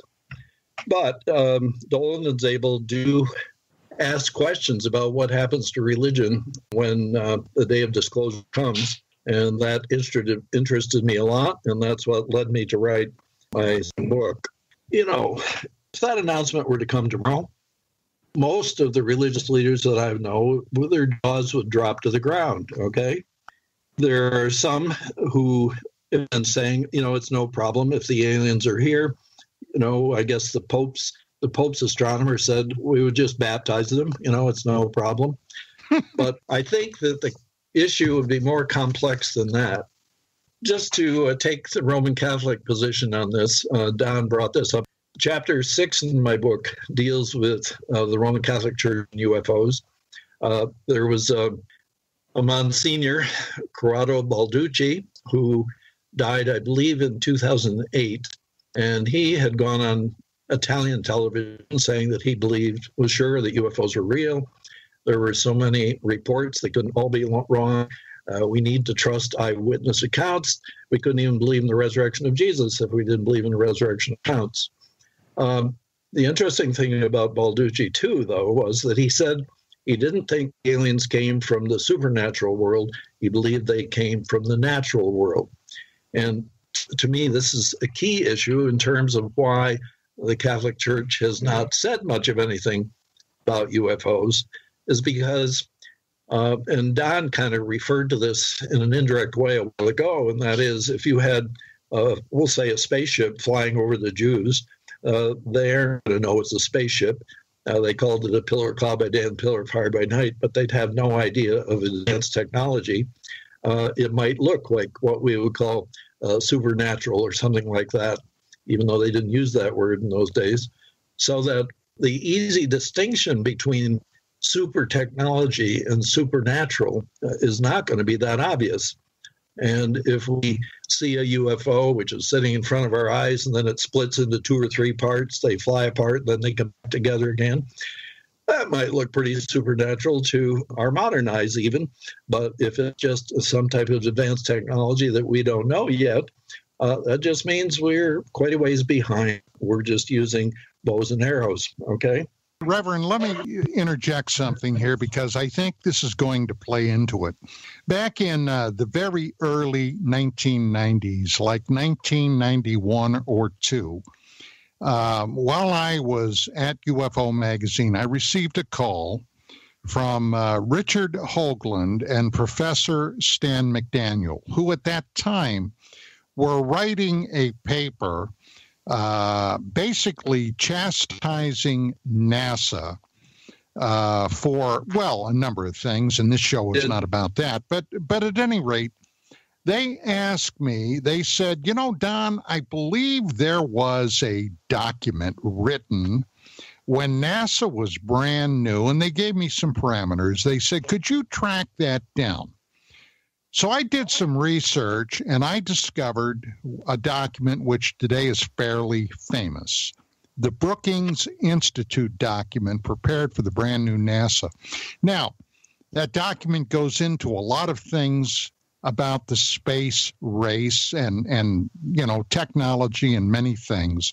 But in that document, Brookings came to the conclusion that if the United States government disclosed the reality of extraterrestrials, and I'm paraphrasing here, there would be 2 groups of human beings that would be adversely affected. The first group they specified were engineers and scientists. They would be basically crushed by the realization of the technology they were looking at. The second group, which is going to square away with your bailiwick, are religious individuals, primarily fundamentalist, and they were talking about every religion. They weren't just talking about Christians. They were talking about Christians. They were talking about Jews, Muslims, and others, because that knowledge would basically electrify them. And they were fearful of a collapse of civilization. Now, we know from our own history, every time a technologically superior culture encounters a more primitive one, the primitive culture invariably is destroyed. Now, I don't think anything has changed in that equation since that document. And might we not be looking at something like that if suddenly we discover that, yeah, ETs are real, and by golly, ETs are here? Okay, I wouldn't dispute that there would be a big religious uproar. Technology, all right, part of the issue, let me do the technology first. I don't think the scientific community is going to be as upset as is implied. Notice how quiet the scientific community has been about the whole UFO stuff. Why is that? Because the scientists that are really doing much of anything these days are somehow under government contract. Okay, maybe it's not direct, maybe they're with Lockheed Martin, but all these people are signing non-disclosure statements if they want to get their money and if they want to get their pension. So my guess is huge numbers of people in the scientific community know this is going on, but they're not going to say anything out loud because there goes my living. So I don't think the scientific community is going to be as upset. Okay, maybe some of the people in our universities, okay, where they're isolated and not working on on government contracts, although certainly a good number of government contracts get let out of universities these days. But in general, I think the universities are pretty isolated. So that would be a big pill for many of our intellectual people to swallow. But I think the scientific community as a whole is already compromised by government pay, and they know if they don't know directly, they're suspicious, so they won't be shocked if the truth comes out. Religious people, though, it's a trickier thing, okay? I think, first of all, religious people will have to adjust their thinking an awful lot more than scientific people. Scientific people simply have to ramp up their understanding of, maybe quantum mechanics, stuff like this, fine. But religious people, okay, suppose that, going back, when my book was first published in 1968, which is 50 years ago this year, Christianity Today ran a review of it, very negative review. I mean, and the guy who wrote it was from some kind of scientifically oriented company. He bragged about how he's always paid attention to science and there's conflict with religion and all that. But he thought it was a terrible shame that my book ever got written. All right. Let's continue that review and more.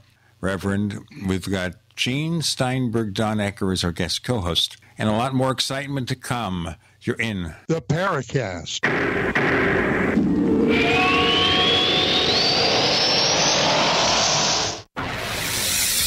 You are listening to GCN. Visit GCNlive.com today. Do you need a website? Well, you can get a great deal on hosting services with Namecheap's legendary coupon code. They're offering substantial hosting discounts on shared hosting, business hosting, VPS hosting, reseller hosting, and even dedicated servers. Namecheap is preferred by millions. It's backed by a money-back guarantee. Use the coupon code LEGENDARY to cash in on the special deal at Namecheap.com, Namecheap.com. First came Attack of the Rockoids, and it was a critically acclaimed success. And now there's The Coming of the Protectors. A former military intelligence man is contacted by a space woman in a dream that turns out to be a nightmare because evil forces on our distant planet are planning to conquer the Earth. This is gripping science fiction of the classic kind. Attack of the Rockoids and The Coming of the Protectors. Find out more at rockoids.com. That's Rockoids, ROCKOIDS.com. This is Dan Pilla. Do you owe the IRS money you can't pay? Are tax debts crippling you? I've defended people from the IRS for over 30 years. I've helped thousands, and I can help you too. I wrote the book on IRS settlement, and I'm telling you, there's no such thing as a hopeless case. Call 800-34-NO-TAX to finally get free of IRS debt. With the IRS's new programs, there's never been a better time to solve your problem. Call 800-34-NO-TAX. That's 800-34-NO-TAX, or my website, danpilla.com. Face it, today's electric power grid is more vulnerable than ever. From natural disasters to EMP attacks and hacking, the grid could be crippled for days or even decades in the most dire scenarios. Visit quantumharvest.net to see our built-to-last EMP-protected solar power systems. While millions suffer, you'll have vital power for water pumps, refrigeration, and sanitation. Now that's peace of mind. EMP-protected solar power systems for every need and budget. See our full range at quantumharvest.net.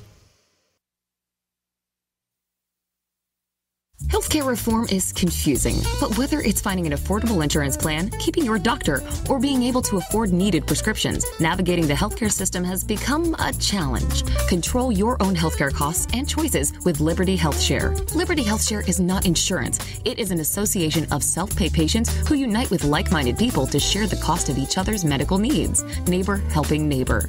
Learn more now by going to libertyoncall.org. That's libertyoncall.org.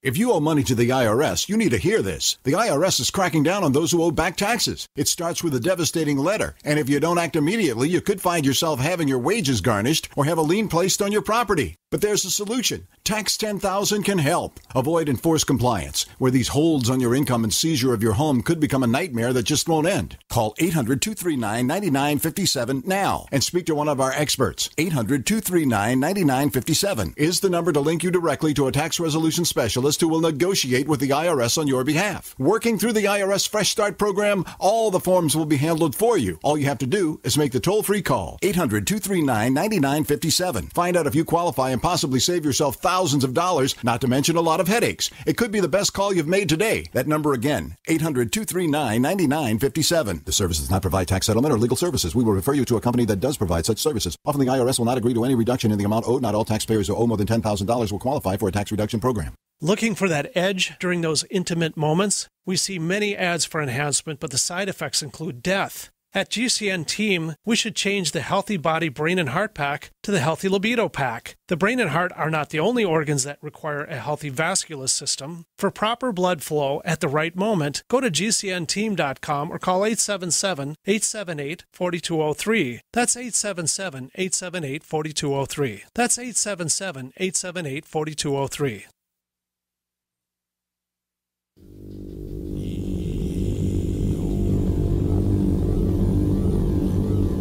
This is Jacques Vallée. You're listening to the Paracast, the gold standard of paranormal radio.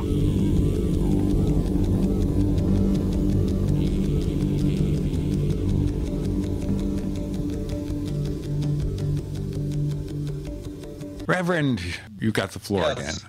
Okay. Basically, the review never used the word angel, never referred to angels. And the key to everything I'm saying in both first and second books is that there's some kind of angelic reality, which you now refer to as an alien reality, which has power to do things to humans on Earth. And that this may be related to both the Old and the New Testament and the Jewish and Christian traditions. So that when that review was written, I wrote a letter of complaint to the Christianity Today editor saying, you know, how could you have a review like this, which never deals with the issue of angels? And I sent them an alternative article that they could publish. They didn't do it. The editorial board was divided about doing it, and they were changing editors. I got a letter saying, will you sit on it for a while until we get the new editor? At the end of the day, they rejected the article. But I think that, interestingly, about 4 years after my book, or 5 after my book was published, Billy Graham wrote a book on angels. And he was one of the key ones that started Christianity Today. Whether or not he heard a word of my dispute with the board and whether or not he thought that maybe it was time to write about angels, I don't know. But in any case, the current thinking of the church, both conservative and liberal, is nowhere near able to suppose that angels or aliens were involved, whichever way it goes. And I think that the interesting thing here is that we can have both a secular interpretation and a religious interpretation of the material, and we can argue about it. But in any case, what we need is to know that there's some kind of reality there, so that the Richard Dawkins of the world can say, well, maybe something did happen. Maybe the Red Sea did part. Maybe it was done by aliens. Okay, that doesn't mean they have anything to do with God. I'm going to go on being an atheist. Fine. If Richard Dawkins wants to go on being an atheist, that's his choice. But my choice is to say, we've got some type of reality here. It's smarter than we are. And it seems to think we need some ethics, you know. We need commandments. We need to stop killing each other just for the heck of it. We need to stop stealing from each other. We need to stop fake news, bearing false witness, all that kind of stuff.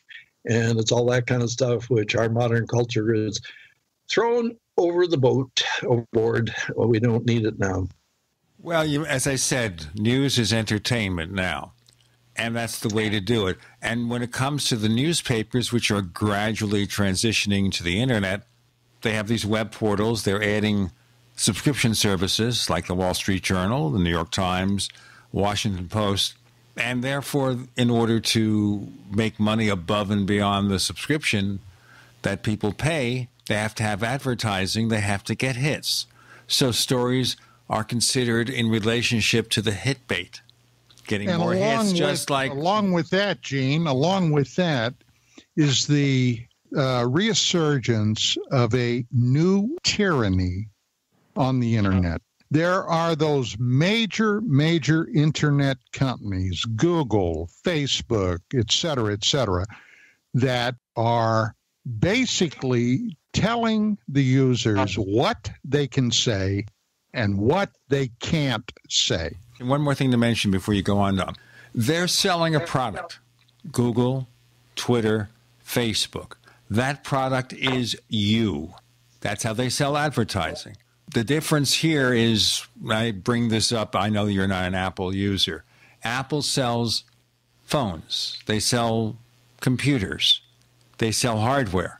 They don't sell you. That's the difference, whether you like Apple or hate them. They sell products, Google, all the rest of these people, they sell you. Go ahead.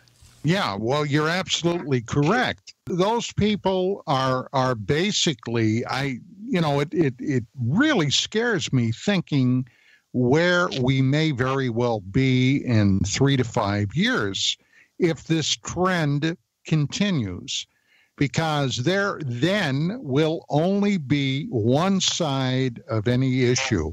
And if that happens, then we have major problems. All right, I want to talk about ethics and technology.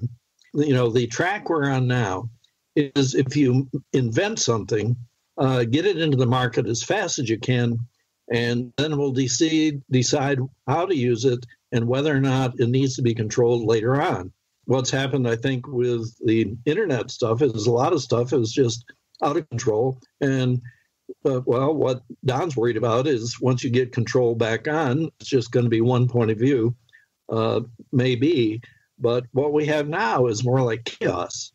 And so we need to have ethics in place before you put the gun in the teenager's hand, That's not how it is now. Now you create it in the lab as fast as you can, get it in the market as fast as you can, and if it'll sell, that's good enough.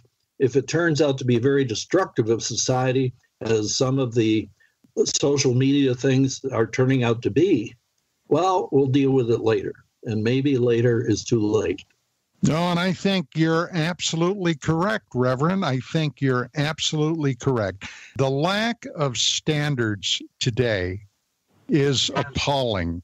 I don't know. I hate to think of myself as an old fogey, but the idea of what my parents would have said when I was in the 2nd or the 3rd grade, and suddenly they were teaching me sexual techniques in the 2nd or 3rd grade, my father would have gone epileptic. I mean,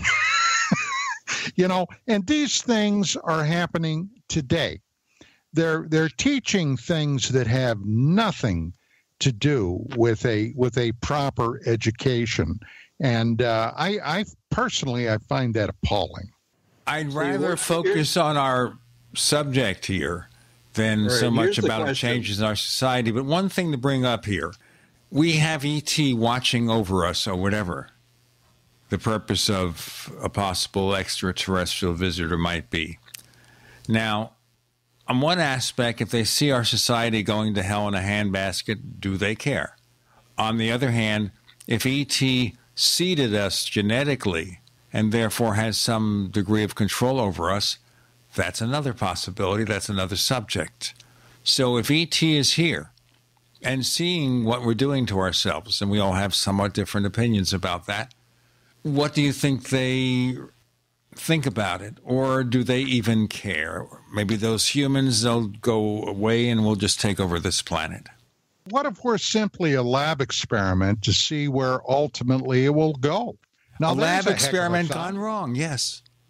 Well, you see, the whole wilderness story is a lab experiment from my point of view, from a scientific point of view. From a religious point of view, it's a religious teaching experiment, okay? So you can look at the Exodus as both a scientific event or experiment and also as a religious teaching event. You can look at the same thing both ways. I'm fine with that, okay? What I would say right now is, where are ethics coming from now? From the wallet, from the bank account, from the economic structure. Right. So it's if it sells, it's good, and that's all we need to know.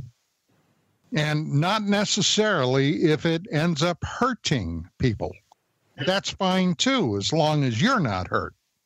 Right. And if I'm hurt, I'll sue. It's okay. I mean, it might be a chance for me to make it big, So what you've got is not a society that's well ordered, but rather a society at war with itself, basically. So you don't have peace if you don't have ethics. And we don't have much peace now. I mean, peace in American life.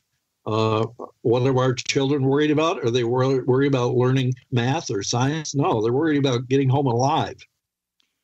Well, this, in my opinion, current events, we are on the precipice of something horrible, I believe. And looking at it from a historical perspective, I see this roughly as 1860. Okay, right on the cusp of a civil war. Right. Oh, well. We're going to have more of this about the state of society, and I'd like to know about how we think visitors from elsewhere might react to any of that. Reverend Dr. Barry Downing, talking about his latest book and the state of society and the strange mysteries we confront. Don Ecker, offering lots of fascinating comments. Not much of a curmudgeon, though, just really, really good comments. But we'll accept that, too. You're in the Paracast.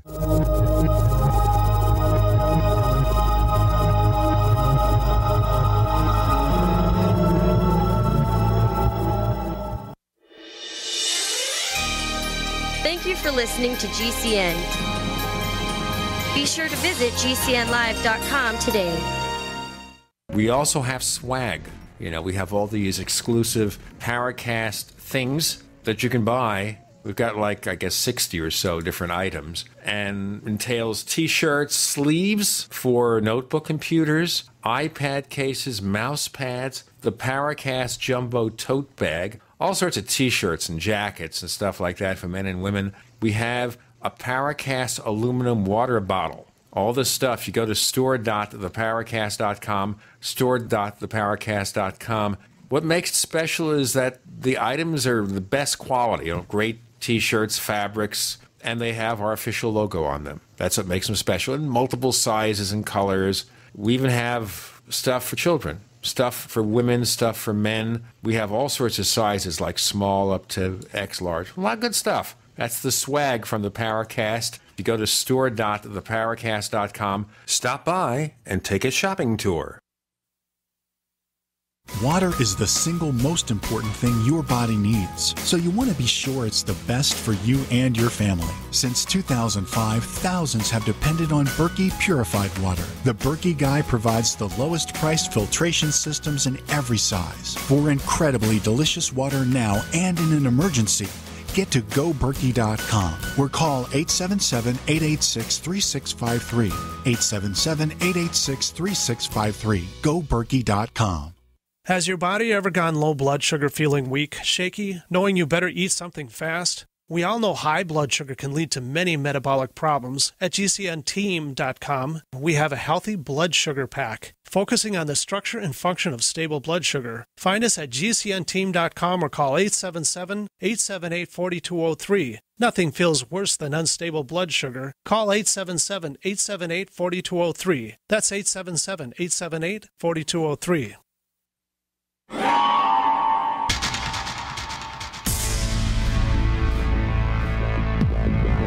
Welcome back to the Paracast, the gold standard of paranormal radio. And now, here's Gene Steinberg.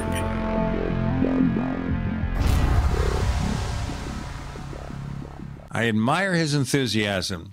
It's an exciting event here. Reverend, go ahead, please. All right. I think that the release of UFO information would change the ethics and the divisions in our culture. I don't know that it would be in the way that I would like in the end of the day, but I think it needs to happen. And if the Brookings report, in 1960, was it? 61, yeah. 61, says, whatever you do, don't let the truth about UFOs out because society will collapse. Well, I think society collapses without ethics. And right now, the basic rules are that no religion can have a dominant voice in our culture, that all religions are of equal value, which means if your religion teaches vengeance, that's your right. And if your religion teaches turn the other cheek and love your enemy, that's fine for you too. Who's to say which view is better? And so there is no real guiding ethics for our children. And the teachers in the school, by and large, are not permitted by the Supreme Court of giving that kind of guidance, at least not in any religious way, and they're certainly not allowed to talk about God. What we have is basically a godless culture. Well, now that's not necessarily true, okay?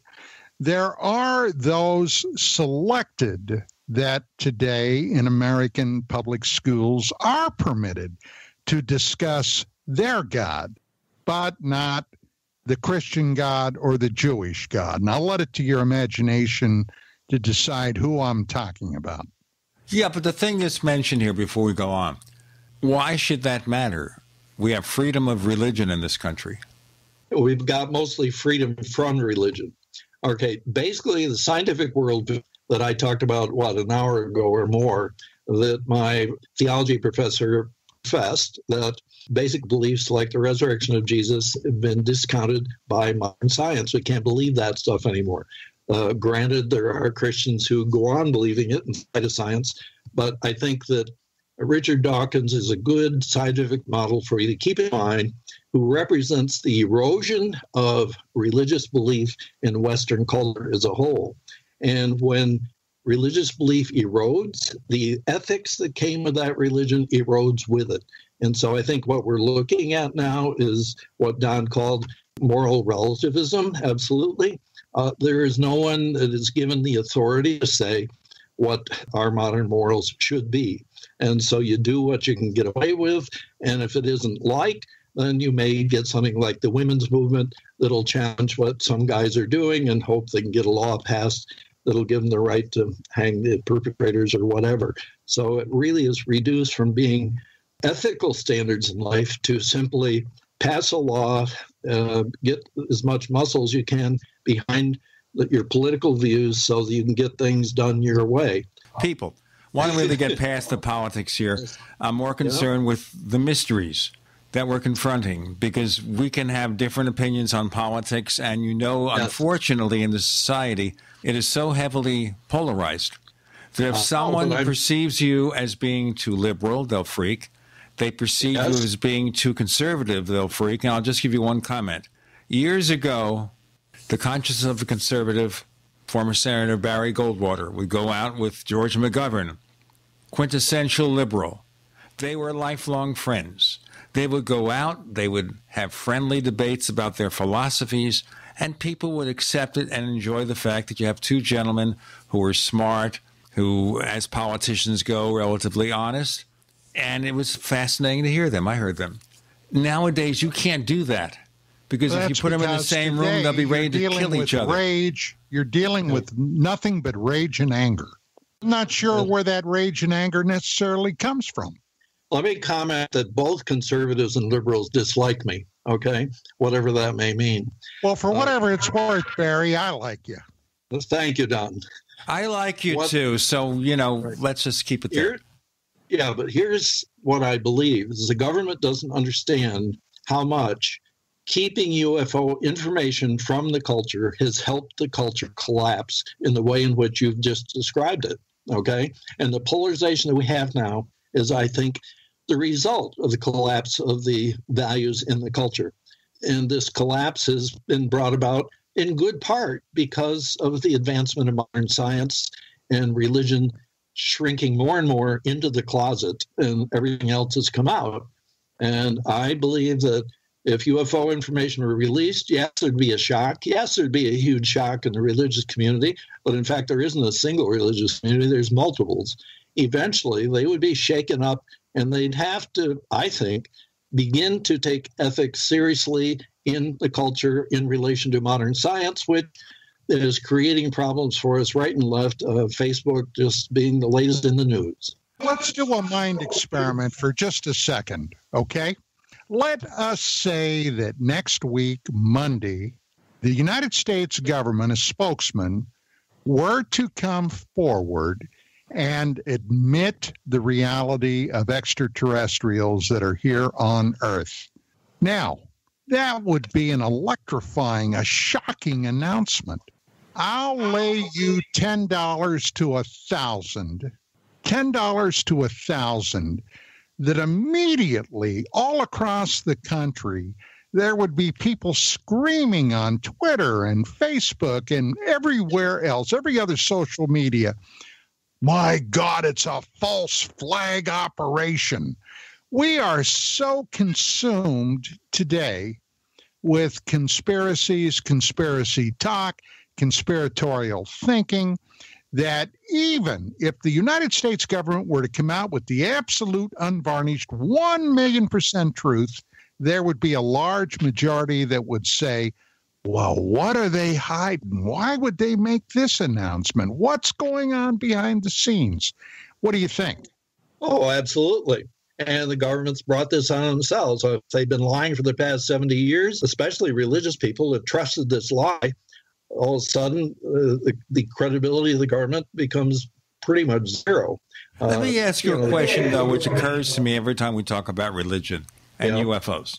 Okay. What if ET lands in public and they communicate with us and we assume they would learn English, whatever they look like, and they say, all that stuff that went on in the Bible, that was us.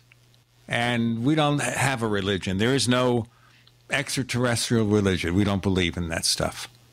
How do we react to it? Well, I'd say there's a lot of panic in seminaries. I mean, why not? In my second book, I have an imaginary alien named Zorg, and I bring him in different points. And, I have him saying things such as you just said occasionally, or that we put Jesus on earth on purpose because we felt you needed to learn to live peacefully. And if you read the Sermon on the Mount, you'll see what Jesus' intention was and what our intention was. And you guys don't seem to be doing it now. So we've decided to land and take over military style, and we're in charge now, something like that. For those of you who are familiar with the name Zorg, Zorg was a villain in the movie The Fifth Element. Thank you. In any case, Zorg shows up in my book, and he could be a villain. You don't know. And that's part of the problem. Even if we'll say a landing took place and the president took him to the White House and had him interviewed from the Oval Office or something like that, how would you know Zorg's telling the truth and all that? There's no escaping the problem of deception, even when you go to the alien level. What Jesus, in his ministry, would do various miracles, heal people, and his enemies said that he healed by the power of the devil or that had a demon in him. We got more to come. We're going to talk about that and Zorg. All right? I used to think E.T. must be named Orthon. Reverend Downing, Mr. Ecker, and Gene Steinberg, you're in the Paracast.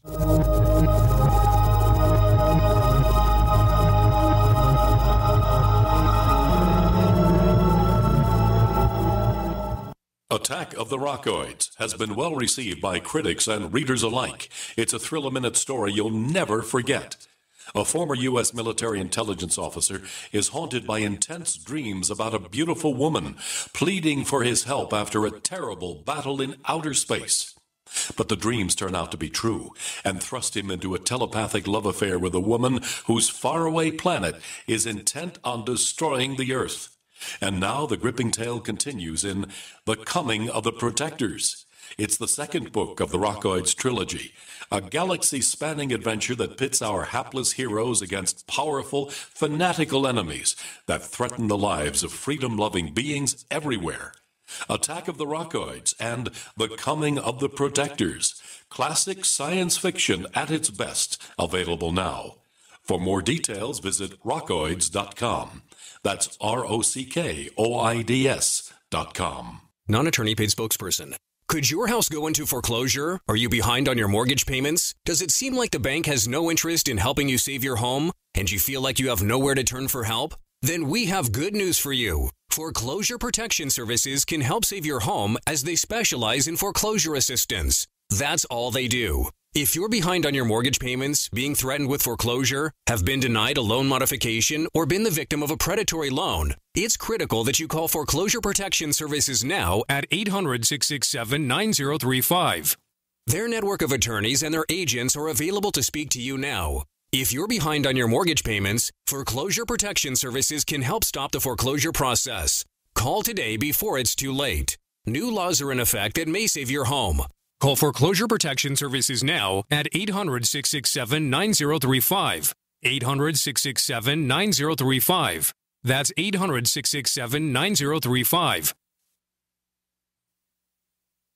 Fully cooked, ready to eat bacon. I'm talking thick, meaty, center-cut presidential bacon. Savory and delicious. I buy some, I use some, I store some. Awesome. No refrigeration needed with a 10-year shelf life. NASA-packed technology. Bacon. Fully cooked, fully hydrated, ready to eat right from the packed bacon. Or warm and served. Life-saving, ready to eat bacon. 10-year shelf life bacon. Ships free at fullycookedbacon.com. Fullycookedbacon.com. Have you checked your Google search results lately? Search results are usually the first impression that people form of you or your business. So make sure that they create a positive impression with ReputationDefender.com. What the internet says about you can have a big impact on your life and your livelihood, even if it's not true. Fortunately, you can now control how you look online and in online search results with ReputationDefender.com. Call 800-831-0771 now. That's 800-831-0771 for your free reputation analysis. If you have negative material from an ex-employee, upset patient, or former client, newspaper article, legal issue, social media, or other source showing up in your search results, you can combat it with ReputationDefender.com. Our dedicated experts in patented technology can help make your online search results look their best. Call 800-831-0771 to learn more. 800-831-0771. That's 800-831-0771. Or visit ReputationDefender.com.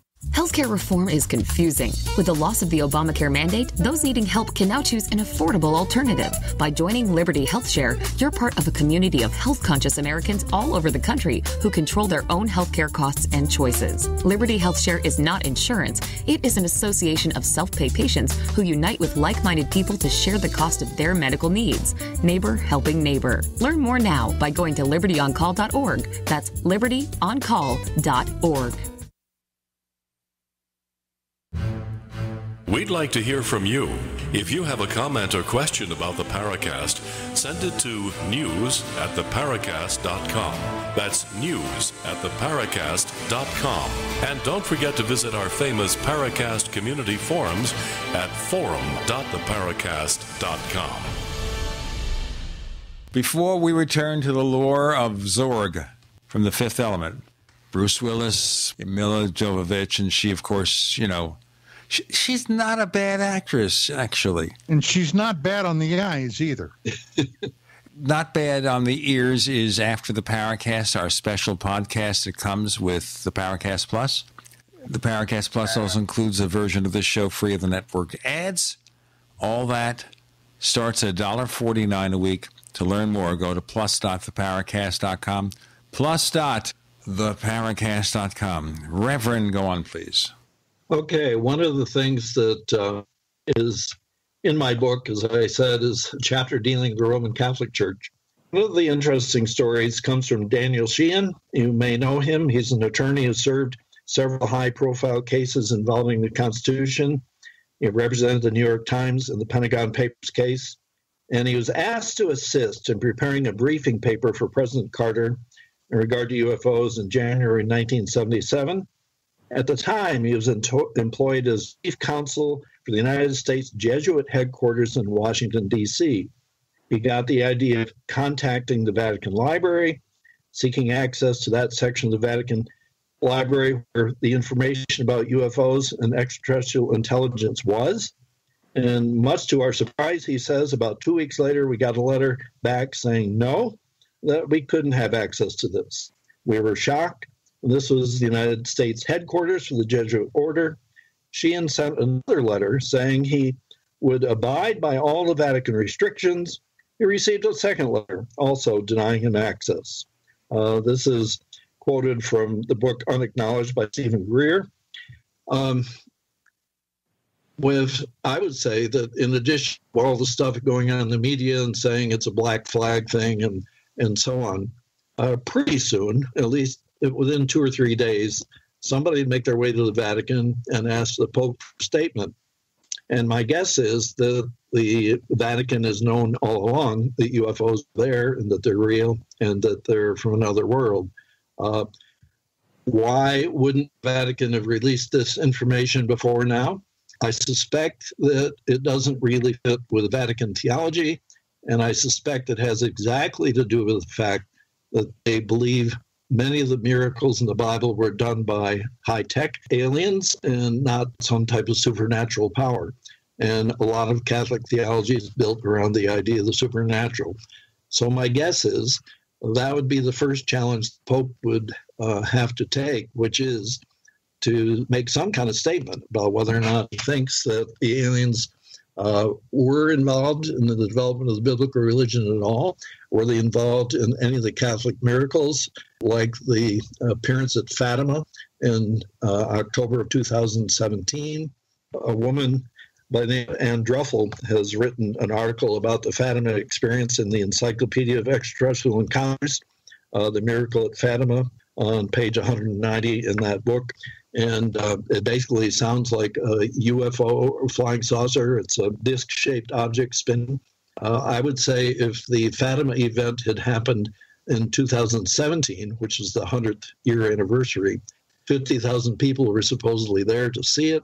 My guess would be if 50,000 people saw it today, 49,000 people would say there was a flying saucer. The other 1,000 people would say they don't believe in flying saucers. So that's my sense of where the Fatima story would go if the landing, or rather the announcement, took place as Don suggested this coming Monday. So how would the Catholic Church come down in terms of dealing with whether or not the idea of the supernatural has to be discarded and replaced by a more nuanced view, maybe of modern physics? That's one of the things I'd be interested to see. My Protestant brothers, I'm afraid to say, are nowhere near ready to deal with this kind of question, unfortunately. And of course, there are many other religious denominations and sects that also very well might have a major problem or even meltdown with a disclosure, undeniable disclosure that there's a reality here.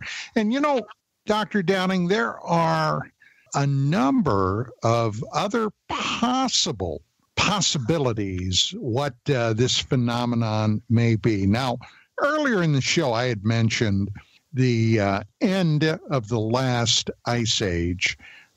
We've talked about that very briefly, but we truly don't know. We don't know what may have been here 12 or 14 or 15,000 years ago. There was a major event that caused a massive climate change all over the planet at that time. The oceans rose, probably billions of tons of water entered the ocean. New lands were uncovered. Old lands were covered up. What if there had been some type of advanced human culture that was able, at least in part, to escape the devastation, and that, in fact, in part, may be part of what we're witnessing today? There's another possibility. At the end of the Second World War, we civilians don't truly know the extent of German technology, Nazi technology. They were working on some truly advanced technology at that time, aeronautical technology. There have been a lot of stories that have come out, have surfaced over the years, that they, in fact, were working on disc-shaped craft. With that being said, there's one other possibility, and this has also become a topic of conversation in UFOs, the possibility of interdimensional incursions into this reality. Have you taken a look at any of those possibilities? Yes, Chapter 11 in my book deals with that. I better get a copy of that book, huh? Yeah, right. And so, the Chapter 11 is entitled Advanced Physics, UFOs, and Biblical Interpretation. That's Chapter 11.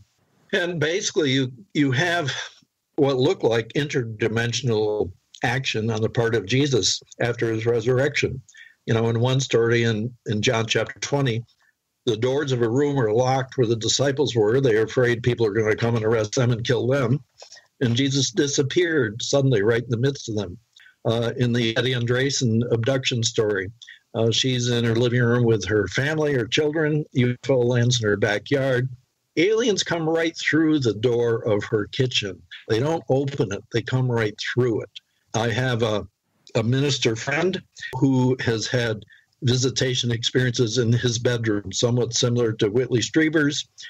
He had a being come into his room and then walk right out through his window of his apartment, and he was on the 15th floor. So there are issues of dimensionality, of the different type of physicality that seems to be going on in some of the encounter cases now. And they also seem to be part of the New Testament story in regard to Jesus. We got more to come with Dr. Downing, with Professor Ecker. No, he's not a professor. He's a professor of something. Someone once called me a professor of ignorance, by the way. You're in the Paracast.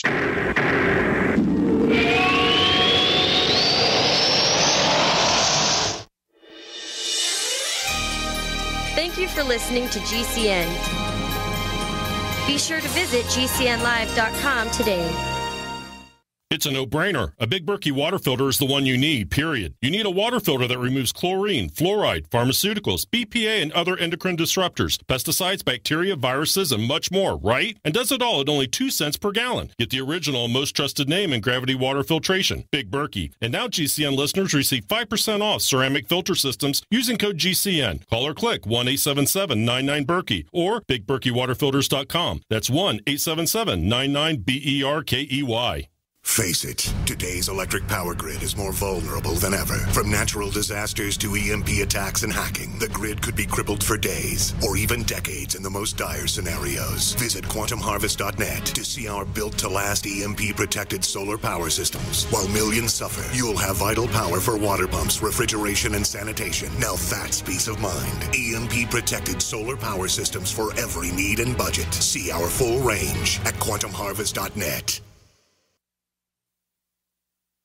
Attention business owners and independent contractors. This is a money-saving message from Tax Mediation Services. If your business owes $20,000 or more in taxes, we can help you today, right now. Listen, dealing with the IRS is no picnic. It's an intimidating and extremely stressful process, and you don't want to go it alone. Our attorneys know every law, every tax break, and every possible opportunity to help you resolve and reduce your tax debt. And if you owe more than $20,000, you may be at the top of their hit list. So don't take your tax debt lightly, because it will not go away on its own. The IRS can seize your bank accounts, your home, and even shut down your business. Call our tax experts today at 1-800-261-9818 and let us deal with the IRS while you focus on your business. That's 1-800-261-9818. Again, 800-261-9818. Message and data rates may apply. Remembering when to change your fridge filter is a hassle. Remembering the right filter is almost impossible. So at Filters Fast, we have some good advice. Forget it. Instead, remember this. Text BEST 33 to 443-443 and check fridge filters off your to-do list forever. Get it all taken care of for a fraction of big box store prices with a Filters Fast brand filter. To see how much you can save, plus get free shipping, text BEST 33 to 443-443. With a huge range of brand name filters available, Filters Fast is America's #1 online filtration company. And you can get a Filters Fast brand filter for a fraction of the price, delivered to your door every time you need it. No need to remember. It's not a matter of if you need a fridge filter. Why not text to get it taken care of? To see how much you can save and get free shipping, text BEST 33 to 443-443. That's BEST 33 to 443-443. Hello, my name is Marjorie Wildcraft. I'm the founder of the Grow Network, which is an online community of people who produce their own food and medicine. We are really into backyard self-reliance. If you want this lifestyle, I suggest your first step be to learn some basic home medicine. Just the other day, my 18-year-old son came to me and said, "Mama, I got a sore throat. Can you fix me up?" And I said, "Sure, Ryan," and in about 24 hours, he was better. The best home medicine for you to start out with is garlic. It's an amazing natural antibiotic, and I can show you how to use garlic to handle ear infections, sore throats, colds, and flus. As a way for you to get to know a little bit more about me and the Grow Network, I've written up an easy introduction on how to use garlic. It's at gcnwellness.com. Now, the station manager told me that I needed to say the URL at least twice, even though it feels kind of weird. But if you're interested in backyard self-reliance, you are one of us. Go to www.gcnwellness.com and let's connect up.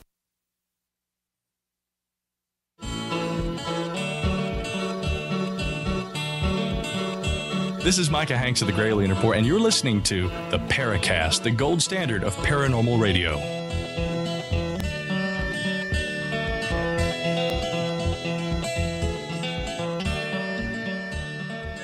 Yeah, actually, that was not me. That was Long John Nebel. He used to say I'm a professor of ignorance. And then the mailman back in Brooklyn, New York, who used to bring my mail when I was 12 years old, and he'd say, "You're gonna be a professor." Very bad imitation. Well, sooner or later, right? Well, it's getting kind of later. We all have that anchor we've got to drag around, Gene. I mean, come on. Well, I've lost some weight in the last few weeks, so maybe my anchor's getting smaller. Well, tell me your secret. My secret? Exercise, eating healthy. I work out every day. And one of the motels we stayed in was on the second floor, so we had to go up and down the stairs 50 times a day. Well, that'll do it. You see, now we're looking for a new place. I'm starting to think, you know what?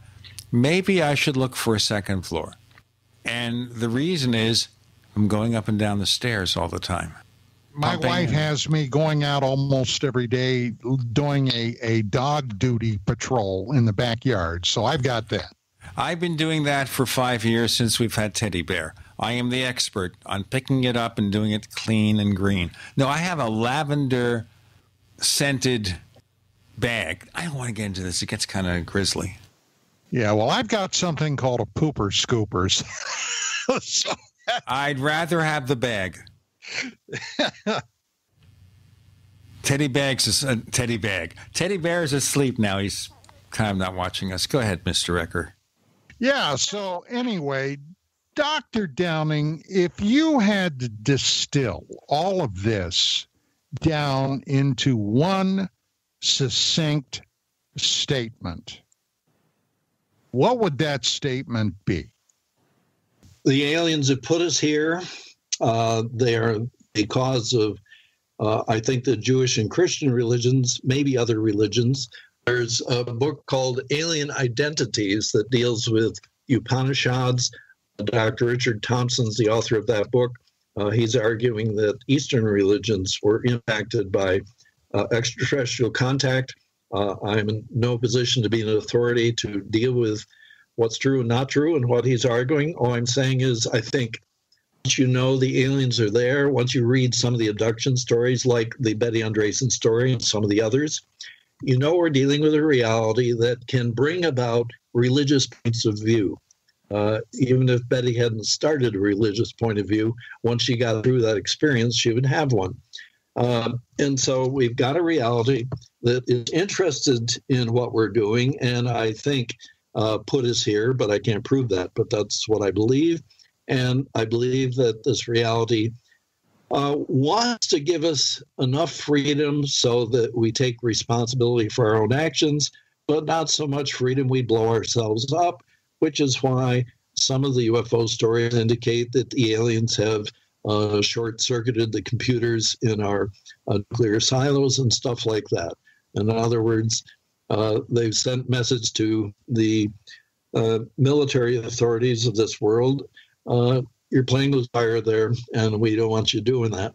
Other than that, it appears that they want to give us freedom to make our own choices, even if they're bad. So in that sense, they're like extraterrestrial parents, I guess. As I stated earlier in this show, when I was in college, my major was history. History has always been a topic, a subject that I absolutely love. And with that being said, UFOs are no different. Now, I have been for, well, most of the time I've been involved in this subject, examining now and again the ancient mythologies involving visitors coming here from elsewhere. Now, if you look at many of those mythologies, many of them detail in quite mind-numbing detail conflicts among these various groupings of gods, so-called gods, which we probably would identify as extraterrestrial. And around the globe, there are areas that at one point suffered massive destruction. One area in northern India, even today, after who knows how many thousands of years, there are detectable levels of radiation. The same in the Middle East, where it appears at some point in the past, a nuclear weapon was dropped. India also a nuclear weapon. Now, what is your take on those stories? Now, granted, like I said, they're mythologies, but there does definitely seem to be physical evidence. Now, something like that kind of bothers me. How about you? It's mystery. I wouldn't say it bothers me very much. What bothers me now is I think that what you might call the fire to change our culture in a good way is here if the UFO information were released by our government. That's what I think. And I think that the aliens have given our government the ability to lie, the freedom to lie, and have not exposed the lie deliberately. That bothers me. If I were in charge of the aliens, I would say expose the lie and let the earthlings begin to think about what it means that we're here and we're watching. We're not landing and take over. It's not Independence Day again. It's not that kind of a takeover. Rather, we expect responsibility from you. We expect you to run your cultures in a fair and an honest way, and you're not doing it. Don't you think you ought to reform a bit? I want to ask a question quickly here about the form of ET technology. Now, we're dealing, assuming ET has been here thousands of years or several races or more, with a highly advanced culture, unless their technological capabilities is stalled, and maybe they're using some other civilization's technology. It almost sounds like Stargate SG-1. We may not even be able to recognize their technology because it's so far ahead of us. Again, it would be like magic. So how would we assume then that what we see as UFOs is the real article and not just either our interpretation because we're trying to interpret what we see that's so alien in a way we can understand, or a show put on for our benefit by them? Okay, I think that, if you are going to put out a fire, you're a fireman, you usually wear clothes that insulate you some from the heat, I think that whatever the alien reality is, that there is a danger in it. I don't think it's that there's probably a cultural danger that the Brookings Institute people were right about, that they can impose themselves on us in such a way that our culture would absolutely collapse. At the same time, I think that, we have tried to improve other cultures in ways that we hope have imposed American ways on them too much. But at the same time, we land in Iraq and we land with an army. And so there's a lot of resentment on the part of the people in the Middle East about the way we impose ourselves and our values. I don't blame them for that. So there has to be some type of technique that you can do good for another culture without taking them over. How do you do that? Yes, the age-old question of nation building, of trying to remake another country into our own image, our own belief of how these things should work. Will we talk more about that We have the final segment of the show coming up in just a moment with Reverend Dr. Barry Downing. And thank you, by the way, a shout out to Tim Beckley for helping on this episode. Gene, Don, Barry, you're in. The Paracast.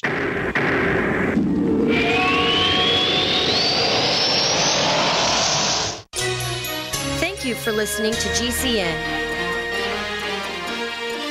Visit GCNlive.com today. As you know, neighbors, web hosting can be pretty cheap, but not all hosting is the same. DreamHost wins Best of Awards year after year. You get unlimited disk space, unlimited bandwidth, and even the low-cost plans put your sites on high-performance SSDs. Want to know more about what DreamHost has to offer? Go to technightowl.com/host. Once again, that's technightowl.com/host. First came Attack of the Rockoids, and it was a critically acclaimed success. And now there's The Coming of the Protectors. A former military intelligence man is contacted by a space woman in a dream that turns out to be a nightmare because evil forces on her distant planet are planning to conquer the Earth. This is gripping science fiction of the classic kind. Attack of the Rockoids and The Coming of the Protectors. Find out more at rockoids.com. That's Rockoids, ROCKOIDS.com.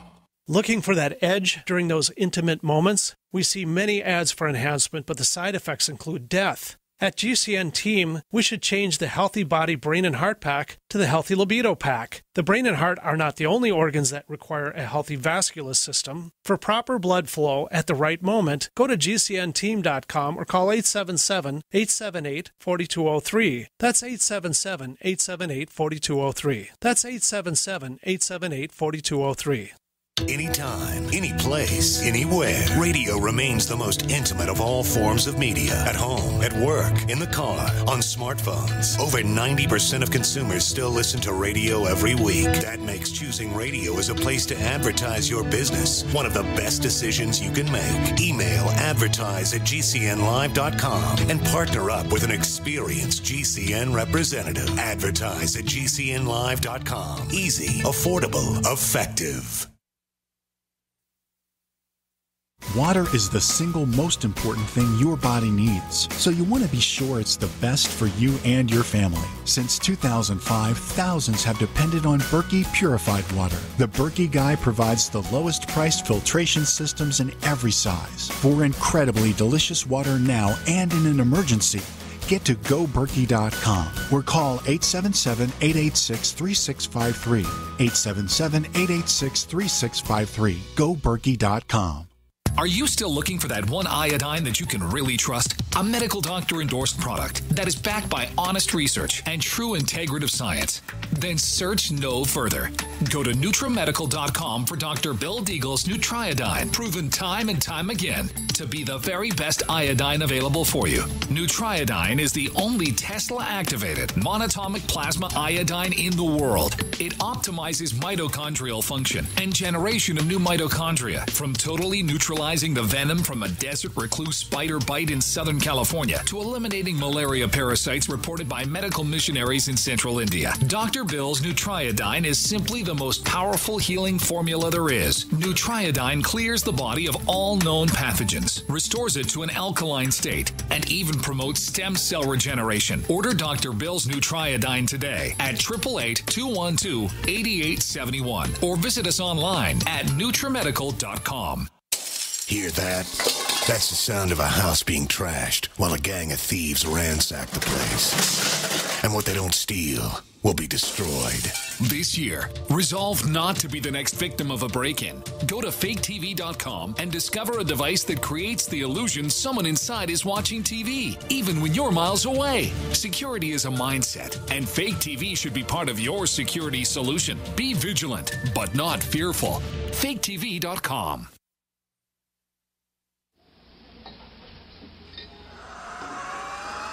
Hi, this is Joshua P. Warren, author of The Poor Man's Paranormal, and you're listening to the Paracast, the gold standard of paranormal radio.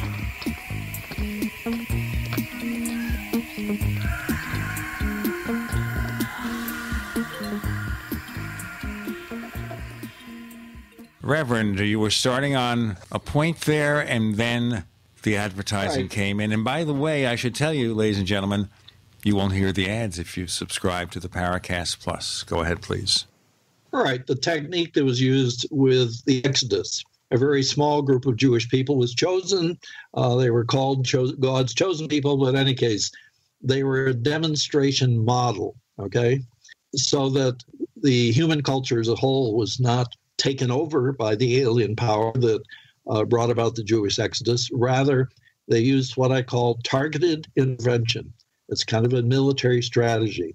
That's what the radical Muslims used in taking out the World Trade Towers. They didn't invade America. They just took out the World Trade Towers, and they've had a huge impact on culture in that way. The Christian story, evangelists were sent out, and the message was, love your enemies, turn the other cheek, return good for evil. Didn't fly all that well back then, but that's the message they gave. And they said, this is the message Jesus told us that we should speak. And Jesus was raised from the dead. And when we die, we move on to a world and we will be judged based on Jesus' standards after we die. That's their message. And it flew a long ways. It flew all the way to the 20th century and the 21st. But it's really flopping now. That's what I would say. It's like a fish on the dock, just flopping and not swimming. I think that if UFO information were relieved, there'd be chaos at first, religious chaos at first. But eventually, I think the biblical story and the biblical ideas of religion and ethics would be rediscovered. And I think we need to rediscover them. Let's kind of look towards an end game here with our discussion. Now, we've talked before about the possibilities of disclosure and everything again, maybe improving. Reverend, you, of course, have probably heard about the stories in the New York Times, Washington Post, and elsewhere about this Pentagon UFO study.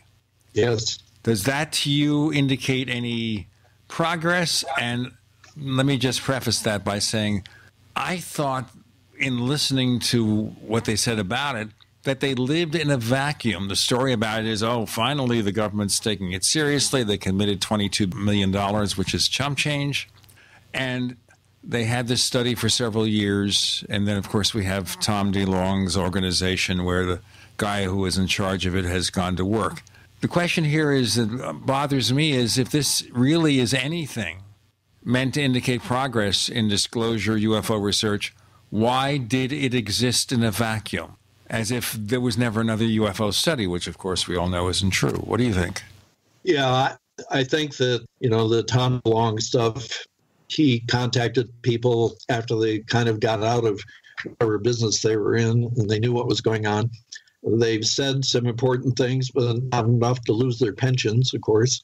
So that's kind of where we're at. Yeah, but you see the way it works now in the government, they may still lose their pensions if somebody decides to investigate them. Like 24 hours before they get it? Maybe. They may be taking risks with their pensions. They may. And that's probably the challenge that many of the scientists that are involved in the UFO stuff are doing. I thought that the fact that the New York Times carried this article and didn't do it tongue-in-cheek was amazing, because I don't think the New York Times has ever carried a serious UFO article, has it? Does anybody know? Not since at least July of 1952. Sure. Well, yeah, quite a few years. And the Washington Post is worse because the Washington Post ran a review of a UFO book. It was the biography of Dr. J. Allen Hynek from, I think, last year. And the article seemed to be pretty straightforward. And then the last paragraph jumps into the little green men junk. Mm-hmm. So there's a guy who wrote a book called The Missing Times. You're familiar with that? Oh, yeah. I interviewed him, as a matter of fact. Terry Hansen. How's the corruption taking place? Are these people doing it as a sense of duty? Are the editors of Time Magazine and the New York Times and the Washington Post, are they saying, we believe the Brookings point of view, that is cultural collapse if we put this stuff out? So they've been complicit in the cover-up, which is what Terry Hansen's argument is, basically, or were they paid off, which is more the cult of the CIA type point of view, that the CIA hands out money to the media centers and asks for their support. I don't know which way you want to go on it. You got to go back to January of 53, Doctor. January of 53 was when the Central Intelligence Agency created the Robertson Panel. And that was in lieu of what had happened in July and August of 52. After a week of basically batting the ball about, they came to one conclusion, which I am convinced they implemented, and that was to color the next 50-plus years of public discussion on UFOs. We must ridicule this subject. And ultimately, that is what happened. And you can look at the Post, you can look at the Times, you can look at most other newspapers, and regardless of how important or how many witnesses or the depth of the UFO incident, no one has taken this seriously. Okay, Thornton Page was one of the ones who was on that CIA commission. And of course, he and Carl Sagan put together a team that did something called scientific study of UFOs. And I think that, there were several people that spoke kind of in favor of believing that UFOs are a serious scientific issue. But both Menzel and Sagan argued that UFOs are a religious phenomenon. In our modern times, religion in general has gone downhill, and so aliens are kind of a substitute for angels. That was the argument that Sagan and Menzel both made, that UFOs are a modern myth. So part of the question is not only were the media people compromised, either by the government begging them to keep UFOs quiet for the sake of national security or paying them off, or what about the scientific side of it too? And in my book, I deal with four people, Thornton Page, Edward Condon, Carl Sagan, and Donald Menzel, who seem to be what I call the UFO debunking team. By the way, speaking of money, we talked about $20 million or so for the Harry Reid study. Wasn't the Condon study funded by $250,000? Isn't that the figure? It was $500,000. Oh, a full $500,000. Reverend, tell our listeners if they want to know more about the things you do. Is there a place they can check you out, a site or something? What they should do is just Google the Reverend Dr. Barry Downing. They will be able to see me both interviewed on some of the YouTube things, but also they'll see several articles that I have published online. And so that's the easiest way to do it. Just Google Reverend Dr. Barry Downing. Don Ecker, tell us about your stuff. Dark Matters Radio airs on Friday and Saturday. It begins at 5 o'clock Pacific time on both days, 8 o'clock Eastern. This weekend, we are revisiting the Philip J. Imbrogno story. Well, we're going to take a look at that entire saga. Thank you, Don. And of course, you will always hear Don Ecker every so often on the Paracast. So we're always happy to have him here. You can find us on Twitter. Look for the Paracast. You can find us on Facebook with Paracast fan clubs. You can find us, the special version of our show, if you subscribe to the Paracast Plus, where you get better quality audio for the Paracast, free of network ads, the After the Paracast podcasts, videos, other goodies, and it's all available for prices starting at $1.49, which is slightly lower than the Circle K convenience store down the street here. So not as cheap as the free hotel coffee, but... Gene, it is cheaper than my car payment, so there you go. Well, I understand you own the car outright, which few of us do anymore. Yeah, my car is 10 years old, but I'm paying for it, so there you go. $1.25 a week. Reverend Dr. Barry Downing, thank you for joining us on the Paracast. Okay, Gene. Bye, Don. As always, Doctor, a distinct pleasure.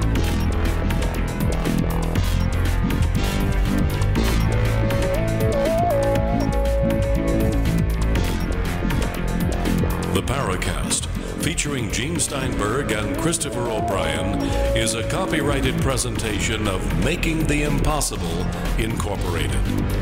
Tune in next week for a new adventure in the Paracast.